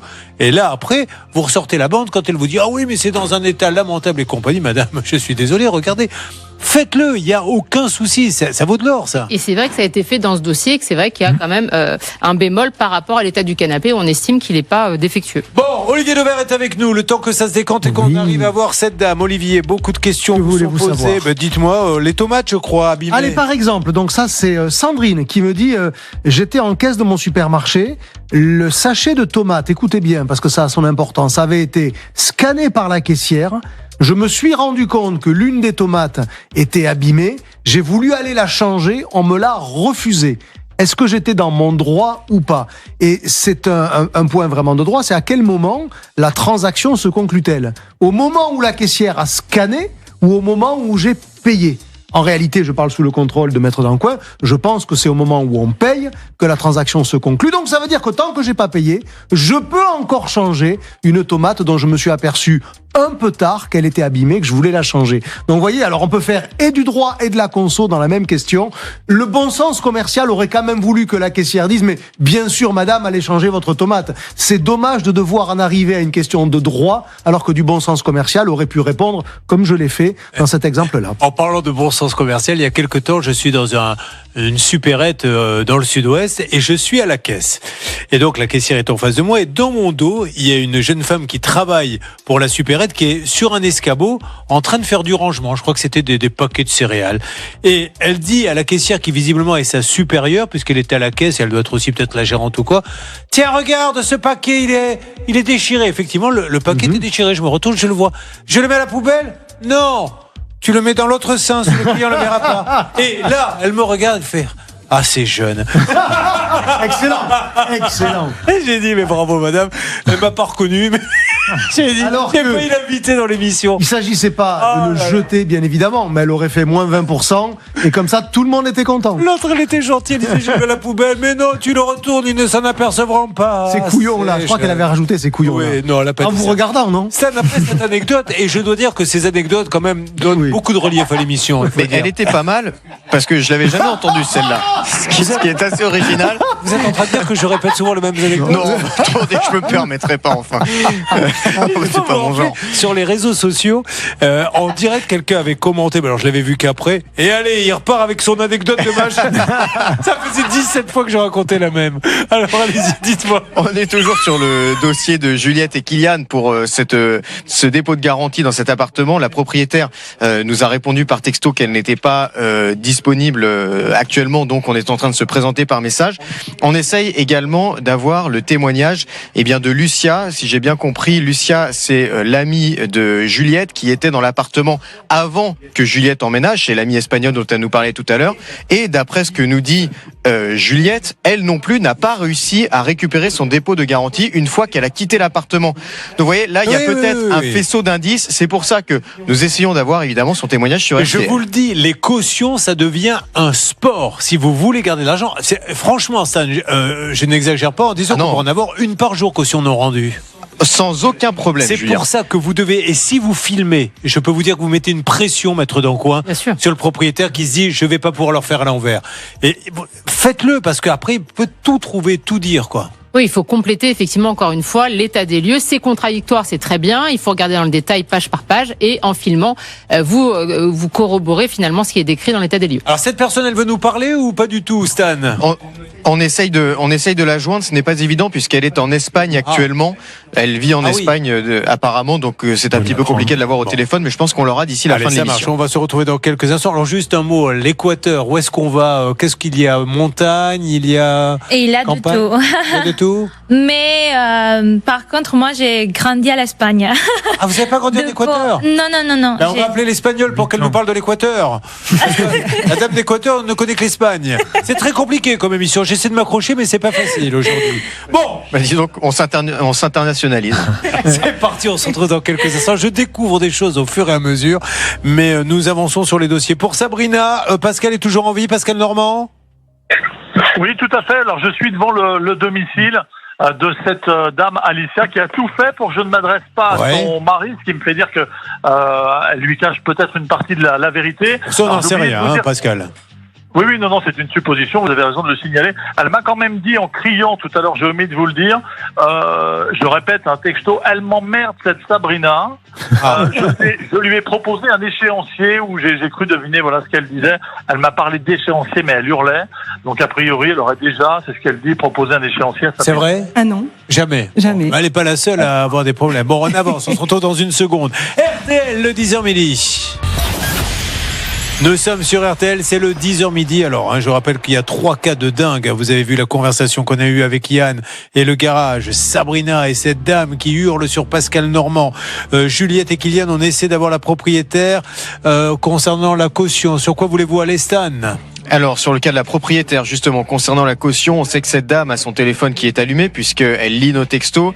Elle y a répondu même en disant qu'elle n'avait malheureusement pas le temps de nous parler actuellement. Ce que je vous propose, c'est que vous lui laissiez un message vocal puisque Laura s'est présentée par écrit, mais elle croira certainement que ce n'est pas une blague une fois qu'elle aura entendu votre voix et le jingle RTL. Alors, on l'appelle, c'est parti ? Oui. On y va, d'accord. Voyons si cette fois-ci... Ah oui, vous voulez dire que je lui laisse un message. Je pensais qu'elle allait être d'accord pour nous parler. J'avais pas tilté. C'est parti, vous êtes sur RTL. C'est le moment de la négociation. Si cette dame répond, elle ne le fera peut-être pas. Je lui laisse un message pour qu'elle voit bien que ce n'est pas une blague. Alors, elle a un beau métier, cette dame. Hein. Elle est... Alors, ça fait partie... Votre appel a été transféré. Je vous lis dans une seconde. La personne que vous tentez de joindre n'est pas disponible. Enregistrez votre message après le bip sonore. Une fois votre enregistrement terminé, vous pouvez raccrocher. Oui, bonjour Samia, je suis Julien Courbet, c'est la radio RTL. Samia, je suis en train de faire mon émission sur RTL et je suis avec Juliette Alarcón Moya qui a loué votre appartement et qui nous dit j'ai un petit souci, on ne me rend pas ma caution. Alors j'avais cru comprendre qu'il y avait des charges à régulariser, il y a peut-être d'autres soucis, mais normalement ça se rend au bout de 2 mois la caution et quand ça ne se rend pas au bout de 2 mois, on donne des factures pour justifier, si ça a été marqué évidemment dans l'état des lieux de sortie, les remplacements. Et là, ça fait combien de temps exactement, Juliette ? Presque 1 an. 1 an. Donc, il y a quelque chose qui ne va pas et c'est pour ça qu'on se permettait amicalement de vous appeler Samia. Donc, merci de nous rappeler hors antenne, si vous le souhaitez, ou à l'antenne, c'est vous qui choisissez. Parce que nous, on continue. Je ne veux pas qu'après, vous disiez, oui, on a dit beaucoup de choses sur moi, je n'ai pas pu m'exprimer. Donc, on essaie par tous les moyens de vous avoir pour que vous puissiez nous dire ce qui se passe avec cette caution. Faut-il aller au tribunal pour ça ? Ça me paraît un peu idiot. Il y a certainement une cote mal taillée à trouver. Je compte sur vous. On vous laisse un numéro. Oui, cette dame, elle est sub. Alors, c'est marrant parce que le journaliste qui m'a fait l'affiche me met. Et il sait à qui il s'adresse, en fait. Elle est Subcontracting IT Group Purchasing Manager. Et entre parenthèses, en d'autres termes, elle est responsable des achats. Il s'est dit, attends, c'est pour le vieux. Traduis-lui quand même. Bon, Stan, que fait-on ? Écoutez, malheureusement, ça ne bouge pas beaucoup sur le premier dossier de Sabrina. On espérait qu'elle finirait par répondre à Pascal Normand. De toute évidence, le dialogue est un petit peu compliqué. Donc, ce que je vous propose, c'est qu'on lui relaisse un message à cette dame. On l'a fait tout à l'heure. Voyons si depuis elle a changé d'avis et qu'elle serait d'accord peut-être. Oui, tout à fait, Alicia. Si c'est ça, sur le cas de Sabrina. C'est moi qui veux me faire prendre la fessée, autant que ça soit. Les fesses de Pascal Normand sont plus aptes à recevoir les coups. Oui, mais alors on espère tous que vous preniez une fessée effectivement ce matin sur RTL. Je ne vais pas vous mentir. Allez, c'est parti. Je rappelle. Attendez-vous, par contre, vous avoir des appels. Hein. Toujours rien pour l'instant. Bon, je lui relaisse un appel. Que se passe-t-il ? Attendez, il se passe des choses. Dites-moi. Alors, elle fait son code. Elle vous a envoyé, qu'est-ce que c'est ? Je me fais, voilà. Alors, on vient de recevoir un texto, vous me permettez de le lire ? Allez-y. Alors, nous venons de recevoir un texto, Stan, en direct. La dame lui dit, bonjour, au lieu de faire appel à des conneries d'émission. Ah, je crois que c'est vous, ça, Julien. J'ai bien peur qu'elle ait vite compris le concept de la nôtre. Et le harcèlement qui va avec, que tout s'arrête, tu veux faire un échéancier, je t'écoute. S'ils reviennent chez moi, tout sera caduc. Merci, j'attends ta proposition, ainsi qu'un RIB. Eh ben voilà. C'est très bien. Donc, on trouve des solutions. Et vous voyez, si on avait donné la parole à Pascal, il aurait pu vous le dire qu'elle avait envoyé un texto, cette dame. Parce qu'il fallait que je lui donne la parole. Je le savais pas, mais effectivement, il a eu encore une nouvelle petite interaction. Alors, Pascal, donc vous lui avez envoyé un texto et on va accepter cette proposition. On va voir quel est cet échéancier. Que vous a-t-elle dit, cette dame ? Alors moi, je suis resté gentiment dans ma voiture parce que j'avais insisté 2 ou 3 fois. Donc quand on me dit non 3 fois, je comprends et j'insiste pas. Mais là, ils sont sortis tous les deux de leur maison pour aller dans leur véhicule. Donc je l'interpelle gentiment, Alicia, est-ce qu'on peut échanger juste une trentaine de secondes ? Et là, elle m'a dit va te faire et elle m'a fait un doigt d'honneur. Mais elle n'a pas dit le mot. Si, mais je vous le répète pas. C'est le mot qui commence par un E. C'est ça. Et qui finit par un lait ? Ou un R C'est ça. déjà. Bon, Oui, alors, ceci étant dit, ce n'est pas parce qu'elle dit qu'il faut le faire, parce qu'elle est professionnelle. Non, mais je le dis, attention. Hein. Non, vous Bon, avez- alors, quel est l'échéancier? Alors, encore une fois, Sabrina, il faut quand même que vous compreniez, même si le contexte, on a assez aperçu que cette dame racontait beaucoup de choses. Je pense qu'elle a des petites difficultés financières. Essayons de faire un échéancier raisonnable. Qu'est-ce qui pourrait être raisonnable? 100 euros peut-être par mois? 100 euros par mois, Alors, ça m'ira. allez-y, vous lui répondez, je suis d'accord, mais je voudrais 100 euros par mois. On verra s'il faut baisser et je compte sur toi pour respecter les règlements. Ça m'a fait beaucoup de mal, tout ce qui s'est passé, voilà. Bon, ben c'est plutôt pas mal ça. Ben, vous voyez, quand on secoue un peu le cocotier, finalement, on passe de je ne dois rien à... Peut-être fixer un petit délai sur le premier versement, si je peux me permettre, Julien, comme ça au moins qu'elle ait un garde-fou, parce que celle qui parle de caducité, elle est assez péremptoire. Fin de mois, Voilà. fin Voilà, avril. c'est ça. Comme ça, au Un moins, premier elle est versement engagée fin avril. concrètement. Bon, ok, c'est super. Restez quand même là-bas. Olivier Dauvert, pendant ce temps-là, vous Oui. répondez à une question. Laquelle? Est-ce qu'il y a une remise minimum pour pouvoir faire de la promo? Alors pourquoi je vous dis ça? C'est parce que j'ai reçu une photo et on va la mettre sur le Facebook de l'émission parce que un magasin de chaussures de sport, prix d'origine de la chaussure 45 euros, prix promotionnel 40 euros. C'est vrai qu'on peut se dire c'est pas une très très grosse promotion. D'où la question qui m'était posée, est-ce qu'il y a un minimum, un pourcentage minimum ou un montant minimum pour avoir le droit d'utiliser terme promo? Non, il n'y a pas. Ça veut dire que dans l'absolu, la chaussure qui valait 45 euros, même à 44 euros avec un prix barré, on aurait pu dire promotion. Et je vais vous dire, j'ai pas envie de suspecter ce commerçant de mal faire. Parce que par ailleurs, on se moque tellement souvent des fausses promos exagérées. C'est-à-dire où on vous met la même paire de chaussures 400 euros, moins 80% et elle tomberait à 40 euros. Et donc non, il n'y a pas de minimum syndical, on va le dire comme ça, pour avoir le droit d'appeler une promo. Cela dit, c'est vrai que ça fait pas beaucoup, 5 euros pour des chaussures, mais ça fait une dizaine de pourcents après tout. C'est déjà ça, prenez-le. J'écoute ce que vous dites, mais j'ai ma montre connectée qui m'envoie un message. Il faut vous lever maintenant. Ils sont plus gentils, mais excusez-moi si je travaille. Dans quelques instants, nous allons connaître une cette négociation sans vous, Julien. Vous l'avez vu. Hein.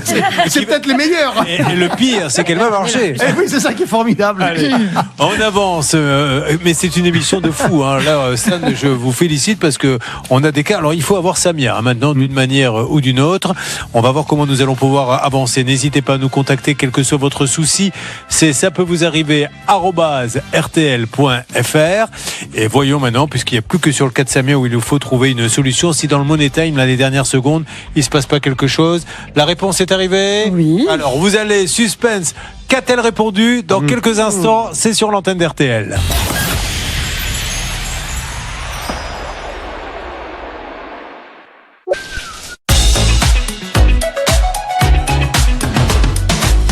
Merci d'être avec nous. Ceci est la prolongation sur M6 avec un nouveau cas qui va démarrer dans quelques instants. C'est celui de Brigitte qui vient de nous rejoindre. Ça va, Brigitte? Ça va, merci. Ah ben voilà, Brigitte, elle est souriante. Non, ne mettez pas la mission impossible. On démarre pas tout de suite pour Brigitte. On la laisse le temps de s'acclimater un petit peu. On fait juste un point pour ceux qui étaient là depuis le début de l'émission. Il s'est passé énormément de choses et nous attendons des rebondissements. Alors, je peux faire lire le texto de Sabrina. Allez-y. Alors, Sabrina, vous avez donc reçu une nouvelle réponse. Qu'en est-il concernant cette dame? Est-elle d'accord avec l'échéancier? Oui, elle est OK avec l'échéancier. Génial. Donc, Pascal, je sais que vous lui parlez. Il est en ligne avec moi, Pascal. Je sais qu'elle ne veut plus vous voir, mais si vous pouviez juste gueuler, c'est OK pour l'échéancier, et vous partez. C'est OK pour l'échéancier. Voilà, maintenant partez. Voilà. Alors, vous m'appelez à la fin. Vous êtes contente? Oui. Voilà, oui, tout est bien qui finit bien. Vous m'appelez après le premier versement. OK. Yann, on a un accord, on attend également. Non, là où on bloque un peu, c'est pour Juliette et Kylian. Alors, on n'a pas vu trop d'images, en tout cas moi. Est-ce que je peux en voir de l'appartement, les vidéos et tout ça, s'il vous plaît, Stan? Bien sûr, on va vous mettre la vidéo qui a été faite. Alors, je crois que c'est le jour où Juliette a quitté l'appartement. Donc, vous allez voir que l'appartement est plutôt en bon état. D'ailleurs, vous voyez le canapé sur la droite de la vidéo.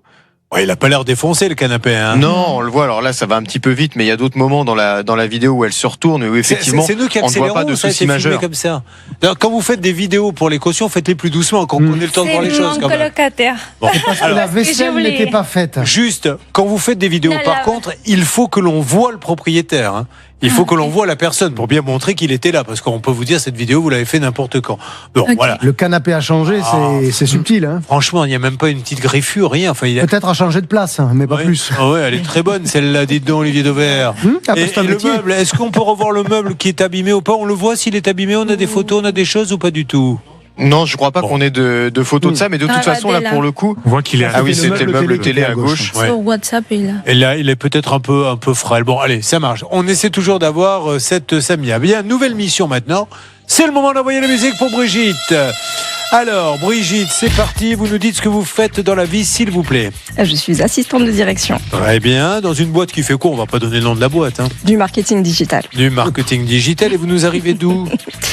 De Noisy-le-Sec. Bien, alors, attention, mesdames et messieurs, vous allez voir qu'elle ne serait pas la seule à s'être fait avoir. Il serait peut-être des centaines. Car vous avez décidé, avec votre conjoint, c'est ça? C'est ça. De monter un festival de musique afro-caribéenne. Génial. Il devait avoir lieu où, le festival?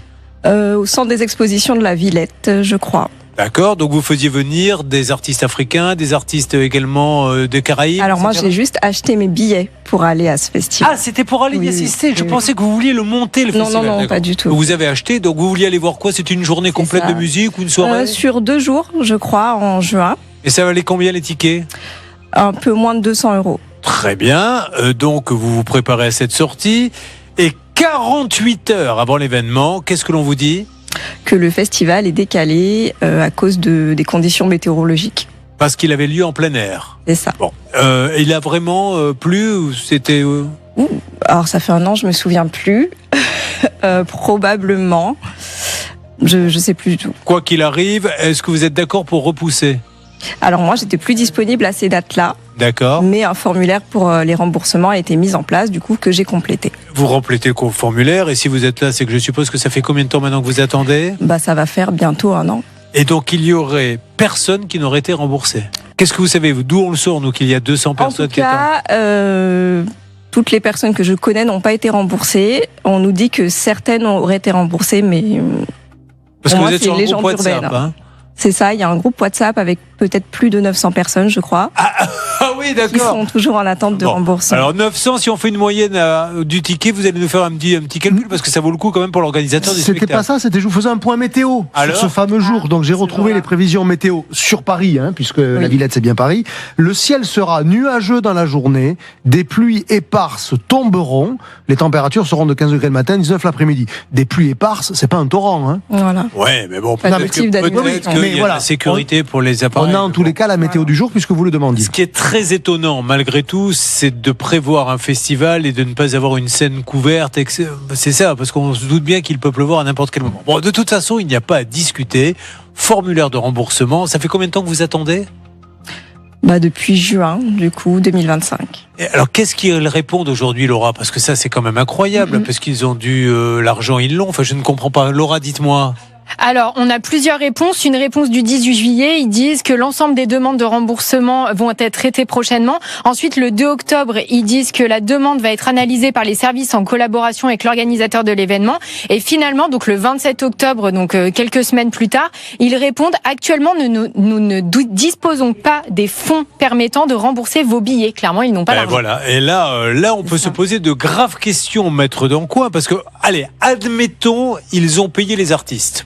Bon, ça, c'est peut-être normal, mais après, il reste quand même toute la billetterie, etc., et leurs bénéfices et tout ça, ils doivent rembourser. Enfin, ils ont gardé l'argent. Enfin, je sais pas quoi. Manifestement, voilà. Moi, je rejoins Olivier sur l'aspect météorologique. Pour moi, c'est pas forcément le motif réel. Pourquoi? Parce qu'on a regardé un peu le baromètre économique au niveau des festivals. Il y a beaucoup d'obligations de sécurité, etc. Ça demande quand même un investissement, Julien. Et 2024-2025, il y a effectivement la moitié des festivals qui sont déficitaires. Donc, ça peut être quand même un indicateur dans notre dossier. Deuxième élément, effectivement, la prestation elle n'a pas été donnée, peu importe, il pleut pas, cas de force majeure, vous devez rembourser.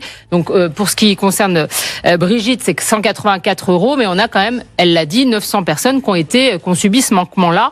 Donc pourquoi pas faire une action de groupe, mais elle serait peut-être difficile si jamais effectivement on a une organisation, on a l'organisateur qui n'a plus les fonds effectivement dans ce dossier, parce que un point important aussi, le débat c'est quoi? C'est qu'on a une plateforme, on a l'organisateur. Bon, très bien. Il faut savoir avec qui on a co-contracté, parce qu'évidemment c'est l'organisateur qui a pris les sous. On parlait tout à l'heure de règlement, mais c'est important. Un petit détail, suspense. Allez-y. Je vous pose la question, Laura Uricel. Le festival a-t-il eu lieu ? Et oui, ce festival a eu lieu quelques semaines plus tard. Mais alors, je suis tombée sur une vidéo sur un célèbre réseau social d'une fille qui était à ce festival et qui filme un petit peu comment ça se passe. Je sais pas si c'est possible de la voir, mais en tout cas, elle explique qu'il n'y a qu'une scène alors que normalement il devrait y en avoir plusieurs.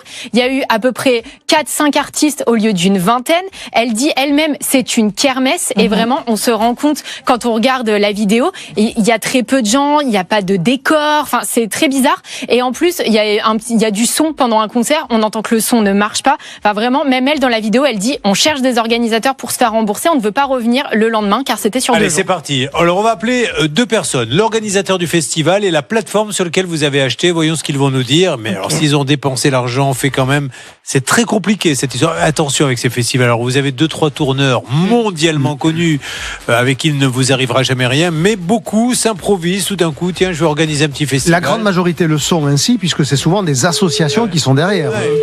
Vous appelez l'organisateur du festival, Hervé ? Oui. Très bien. On y va. Espérons qu'il va nous répondre. Alors, il a un siège social. Vous allez vérifier d'ailleurs si c'est une boîte postale parce qu'il est boulevard Saint-Germain. Mazaret. Et la plateforme, elle est très connue pour tout ce qui est musique, Zoom, etc. Oui, oui. C'est un peu le billet réduit, le tout ça. Exactement. Alors, on coupe. Merci. Et maintenant, on appelle la plateforme. Donc, pour tous ceux qui sont fans de musique des Caraïbes, d'Afrique, apparemment, c'est une plateforme très connue qui vend les places de tous ces concerts-là. C'est ça. C'est parti. Vous êtes de quelle origine, vous ? Martinique. Martinique. C'est parti, nous appelons donc la plateforme Bisou, qui est certainement pour rien. On leur dit, vendez les places, ils les vendent et ils prennent un petit pourcentage sur la vente des places. Et après, le truc est planté, je ne sais pas comment ça se passe. Mais nous allons demander, évidemment, à celui qui va nous répondre de nous en dire un peu plus. Mais là, on fait un peu chou blanc. Bon. Et alors, vous avez décidé... Alors non, c'était moi. Vous avez décidé de faire... Messagerie Orange. Ou alors, de faire une action, vous allez le faire ou pas ? Alors, j'ai fait un signalement auprès de la DGCCRF qui est resté sans suite, qui n'a pas été lu par l'organisateur. Pas lu du tout ? Pas du tout. Il y en a beaucoup peut-être aussi. Et je crois que sur ce groupe WhatsApp, on est plusieurs à l'avoir fait, mais du coup, il n'en a pas pris connaissance. Maintenant, c'est se regrouper, prendre un seul avocat. Voilà, c'est ça, et porter plainte. Donc, alors, vous savez qu'on a une spécialiste dans l'équipe qui ne fait que ça. Hein. C'est Emma Leotti. Non, mais c'est vrai. Sa spécialité, elle est là tous les jeudis, c'est de faire des actions groupées avec des centaines, 200, même 1000 personnes. Et comme ça, on prend qu'un avocat. Elle sait comment faire pour mener tout ceci. Alerte, que se passe-t-il ? Gilles, bonjour. Bonjour. Alors Gilles, vous allez être surpris. Je suis Julien Courbet, Gilles, en train de faire l'émission. Ça peut vous arriver sur M6. Alors Gilles, je me permets de vous appeler. J'essaie de comprendre ce qui se passe concernant le festival. J'ai une dame qui a acheté des places, Brigitte Auton. Vous savez, un festival de musique afro-caribéenne qui a été annulé. Et personne n'a été remboursé. C'était quel festival exactement, madame ? Afrodome. Afrodome. Alors oui, tout à fait. Alors qu'est-ce qui s'est passé avec Afrodome ? Pourquoi les gens ne sont pas remboursés en fait ? En fait, on attend toujours que l'organisateur fasse diligence pour nous remettre les sommes qui lui ont été versées pour qu'on puisse procéder au remboursement. Mais vous le connaissez ? Il est sérieux ? Parce que qu'est-ce qu'il a fait de l'argent, ce monsieur ? Je pense qu'il l'a utilisé pour essayer d'organiser l'événement. Et que en réalité, finalement, il l'a pas organisé dans les bonnes conditions. D'où le fait qu'effectivement, les clients, ils ont raison de demander légitimement le remboursement. C'était pour ceux qui sont pas allés. Alors, je ne parle pas de ceux qui sont mécontents de celui qui l'a organisé, qui était un peu low cost, d'après ce que j'ai cru comprendre. Je parle de ceux qui ont dit, vous l'annulez, je ne peux pas y retourner, vous me remboursez.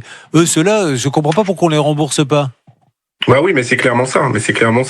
Et c'est ce qu'on essaie de résoudre depuis un petit moment.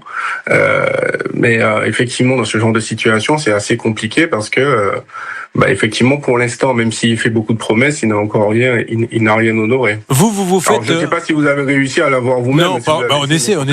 Pour l'instant, il est sur répondeur. Mais vous-même, vous faites rémunérer comment, vous, la plateforme ? Vous n'y êtes pour rien. C'est pas vous qui organisez. Vous ne faites que vendre. Non, mais pour être, voilà, déjà, et c'est vrai, et on a fait énormément de choses pour qu'ils puissent. Mais du coup, vous faites rémunérer comment, vous ?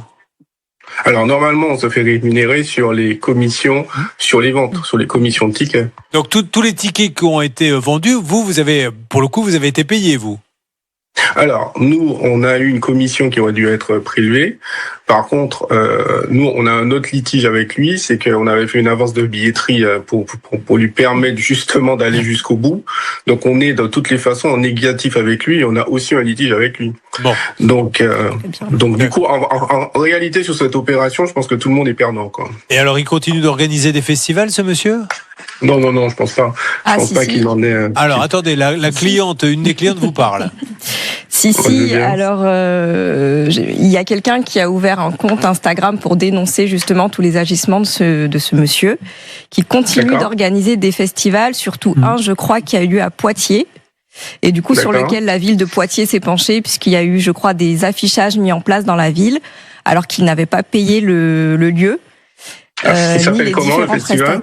Comment s'appelait le festival à Poitiers ? Le festival Pili Pili. Pili Pili, qui a été annulé. C'est ça. Il a été annulé aussi. C'est ce que je découvre. Et je crois qu'il en est à son 3e ou 4e coup de ce genre. Bon, il devait avoir lieu le 20 et le 21 juin. On ne dit pas que c'est le cas, maître Dancoin, avocate, mais on pourrait imaginer qu'il y a un mode opératoire qui consiste à dire je lance un festival, je prends les tickets, je l'annule et je vais dans une autre ville. Et effectivement, là, il y a quand même deux cas de figure similaires, donc effectivement, ça met le doute par rapport à ces agissements. Alors, Olivier Dauvert. Et en 2025, il y a eu des annulations aussi outre Paris, donc là où vous êtes concerné, Brigitte, à Limoges et à Châteauroux. En fait, il n'en a jamais fait stand de votre côté. Ça, on peut pas dire. Notamment, on peut vous lire un titre de nos amis de la Nouvelle République qui ont publié un article, un concert qui était prévu demain, figurez-vous, et voici le titre, un concert de La Fouine et Triangle des Bermudes annulé malgré l'affichage à Châteauroux. Donc ça, c'était prévu normalement demain. C'est fou ça, mais vous vous rendez compte, on en est à 7e, 10e annulation, c'est un truc de malade. Bon, on va essayer d'avancer. Monsieur, si vous avez des infos, merci de nous aider. Nous, on essaie de l'appeler. Oui, bien sûr. De toute façon, nous, on coopère avec les autorités. Mais il faut qu'il arrête. Ah oui, pourquoi il y a une procédure ? A priori, il y a des procédures qui sont en cours aujourd'hui, mais nous, on a l'habitude de coopérer avec les autorités. Bien sûr, je n'en doute pas une seconde. D'accord. Donc, du coup, je pense qu'il y a eu pas mal de plaintes, et donc, du coup, on vient de demander un certain nombre de choses. Nous, on répond, et surtout, on essaie de faire en sorte que ça puisse avancer, quoi. Alors, avancer, tout ça, encore une fois, monsieur, vous n'y êtes pour rien, mais eux, ce qu'ils veulent, c'est leur argent, que ça avance, que ça n'avance pas, qu'il aille en prison, qu'il aille pas en prison. Quand vous êtes jeune comme ça et que vous mettez plus de 200 € ou 150 € pour des places, ça fait beaucoup dans un budget pour un plaisir qui s'est transformé un petit peu en cauchemar. Olivier Dauvert. Juste un petit point d'alerte pour ceux qui contractent avec cette structure-là, qui s'appelle Over Limits. Le capital social est de 100 €. Donc ça veut dire que pour des plateformes comme monsieur ou des co-organisateurs ou des municipalités, ça veut dire qu'à 100 €, vous n'avez pas les reins super solides dans tous les cas de figure. Bon, ok, merci monsieur, merci à votre plateforme, à bientôt. Alors là, vous vous rendez compte maintenant la tournure que prend les événements, parce que là, je suis très inquiet. On laisse un message à ce monsieur, il faut absolument qu'il nous rappelle à l'antenne hors antenne, ou qu'il nous fasse appeler par son avocat s'ils le veulent, parce que ce qu'on dit est quand même très grave. On a au moins 5 ou 6 festivals là qui ont été annulés. Et visiblement des gens qui ont pris des tickets qui n'ont pas été remboursés. Alors on y va, on appelle. C'est un professionnel que l'on appelle. Voilà, c'est le président. 06. Vous avez regardé pour le siège, vous me direz si à votre avis il y a des locaux ou pas. Merci de laisser un message. Oui, a priori il y a des locaux. Une fois votre message enregistré, vous pouvez raccrocher ou taper dièse pour le modifier.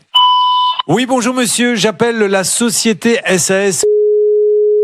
Je suis Julien Courbet, au moment où je vous parle, j'enregistre une émission sur M6. Je cherche à joindre le président René concernant, là j'ai une dame qui est là qui nous dit j'ai acheté des places pour un festival qui n'a jamais eu lieu, elle n'arrive pas à se faire rembourser, j'ai appelé la plateforme Bisou qui dit nous aussi on est en litige avec lui, on n'arrive pas à se faire rembourser, et puis quand on tape après le nom, on s'aperçoit qu'il y a eu des tas et des tas de festivals qui sont créés, annulés, etc. Donc on est très très inquiet. Mais au départ, on veut juste aider Brigitte. Vous retrouverez son nom, Othon, qui a payé ses tickets, qui va être remboursé. Mais j'ai l'impression que il y a beaucoup de festivals qui ont été annulés. Si vous pouviez nous rappeler, monsieur, pour pouvoir nous dire, je ne suis pas d'accord avec tout ça, parce que là on continue l'enquête et je ne voudrais pas dire de bêtises. Je compte sur vous, Afrodome Over Limits. Merci beaucoup. On vous laisse un numéro et nous faisons rentrer maintenant le Festival des arnaques sur les réseaux sociaux. J'ai nommé monsieur Thomas Thomas Renard. Bonjour Julien. Comment va-t-il? Ça va et vous? Alors, on y va pour l'arnaque du jour. Eh bien, aujourd'hui, Julien, je vais vous parler de téléphone. Je ne sais pas si vous êtes au courant, mais il y a quelques semaines, Samsung a sorti son tout dernier téléphone, le Samsung Galaxy S26 Ultra. C'est l'un des téléphones les plus puissants sur le marché. Il commence à valoir vraiment cher. En l'occurrence, on peut l'acheter au minimum 1500 €. Mais rassurez-vous, puisque sur TikTok, en l'occurrence, il y a une solution imbattable apparemment pour avoir ce modèle précisément à moindre coût. Regardez. Le S26 Ultra, c'est la nouvelle référence. Écran 7,3 pouces, 16 gigaoctets, RAM plus 1 teraoctet, batterie 8000 mAh, 5G, caméra 108 mégapixels, Face ID, empreinte digitale, double SIM et stylet inclus. Puissant, fluide et parfait pour un usage quotidien. Bon, alors vous l'avez compris, dans cette vidéo, on nous explique donc qu'on peut avoir le S26 Ultra pour apparemment pas grand-chose, et on nous dit que ce téléphone est vraiment super et qu'il a toutes les caractéristiques possibles pour être vraiment dans les meilleurs du marché. Alors vous le voyez en bas de votre écran, il y a un lien, et lorsque l'on clique dessus, eh bien nous sommes redirigés sur le TikTok Shop. C'est tout simplement la plateforme d'achat qu'il y a sur TikTok. Et donc, ce téléphone qui à l'origine vaut 1500 €, ici, on pourrait l'avoir apparemment pour 69 €. Eh bien, vous savez quoi? Lorsque l'on le paye, eh bien, 3 jours plus tard, pour de vrai, dans votre boîte aux lettres, vous avez un téléphone. Comment je le sais? Eh bien, tout simplement parce que on se l'est offert, ce téléphone. Alors, vous l'avez probablement compris, un téléphone aussi peu cher à 69 €, alors qu'à l'origine, il vaut 1500, ça, c'est de la contrefaçon. Et c'est une contrefaçon qui est franchement relativement bien faite. Mais vous savez quoi? On va pouvoir analyser un peu tout ça. Vous savez quoi? Je vais vous le déverrouiller si jamais vous voulez vous le passer. C'est assez bluffant. Alors, regardez ce qui se passe un petit peu au moment du déballage. Lorsqu'on va déballer le téléphone, on reçoit évidemment une boîte qui ressemble comme 2 gouttes d'eau à celle qu'il y a sur Samsung. Et lorsqu'on va ouvrir la boîte, on va observer un truc un peu étonnant. Le téléphone, il est livré dans du papier bulle. C'est étonnant, mais après tout, pourquoi pas? Le téléphone, il arrive en vrai dans un plutôt bon état. Et regardez ce qu'il y a à l'intérieur. Il y a beaucoup d'accessoires. Un chargeur, des écouteurs, il y a une coque de téléphone, il y a même une protection pour écran, il faut le dire. Il n'y a plus aucune marque qui vend des téléphones avec autant d'accessoires. Donc là-dessus, il faut le reconnaître, on n'est pas sur de l'arnaque. Mais regardez déjà, quand on allume le téléphone, on a un welcome en anglais comme ça, alors que Samsung est une marque coréenne. Ça paraît un petit peu étonnant. Dans la vidéo, on nous disait que le téléphone avait un capteur de 108 mégapixels pour l'appareil photo. Eh bien, vous savez quoi? Je l'ai testé, j'ai pris des photos, des vidéos. Je voulais vous montrer le résultat ici à l'écran. Le problème, c'est qu'on ne peut pas envoyer des fichiers entre le téléphone et mon ordinateur. Donc, je suis incapable de vous montrer le résultat de ces photos. Croyez-moi, elles sont vraiment C'est-à-dire, parce que ce que vous êtes en train de nous expliquer, bon, ça on l'avait compris, mais c'est que vraiment, il est bas de gamme, on peut quasiment rien faire avec. On peut quasiment rien faire. Regardez, l'appareil photo, j'ai quand même pu le tester. Ici, je vais obstruer un objectif. Le téléphone, il continue de fonctionner. L'appareil photo continue de fonctionner alors que je suis en train d'obstruer les objectifs. En fait, il y en a qu'un qui fonctionne, peu importe le mode de photo que vous allez prendre. Donc, voilà, c'est bon. C'est génial. C'est un exemple concret. Ah ouais. Dans la vidéo de présentation, on nous dit que le téléphone est ultra fluide. Alors, vous savez quoi? J'ai fait un test de fluidité avec ce téléphone. Il y a un stylet. Alors, c'est comme ça. C'est Samsung qui a lancé ça sur son vrai téléphone. Et ben, regardez quand même, la fluidité est quand même pas au top. On a un peu de mal quand même à écrire. Et alors là, j'ai signé, j'ai fait un trait un peu rapide. Et vous le voyez peut-être pas, mais en fait, la gomme du stylet laisse des traces indélébiles sur l'écran. Vous voyez bien.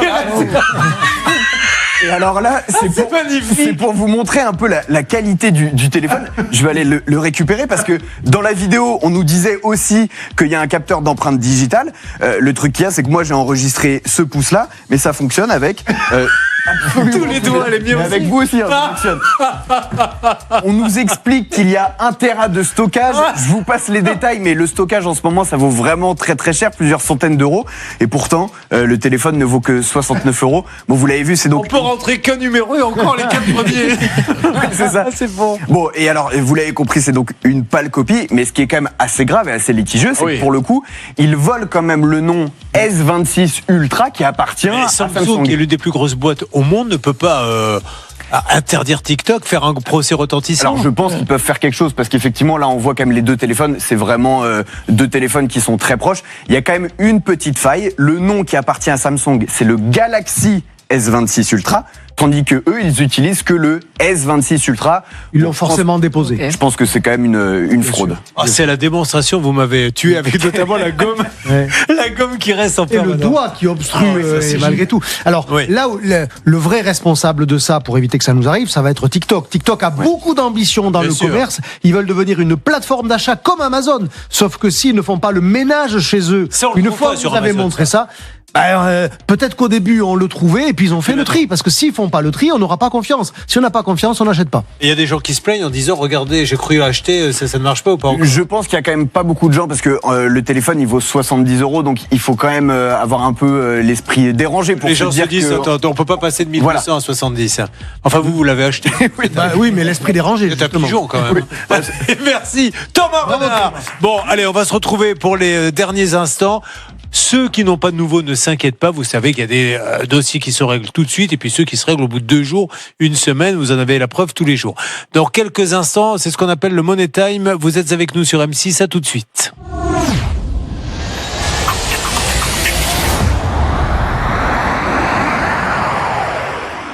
Pense.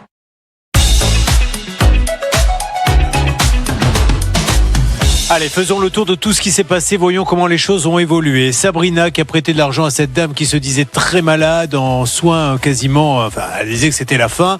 Et puis finalement, pas du tout, puisque 2 ans après, elle est sur le point d'accoucher. On s'aperçoit qu'elle n'est pas la seule Sabrina à avoir prêté de l'argent. Après des tas de péripéties et notamment une dame qui s'est mise à hurler sur Pascal, nous avons réussi à négocier un échéancier. Donc vous lui avez proposé l'échéancier. Pouvez-vous nous lire ce qu'elle vous a répondu, s'il vous plaît ?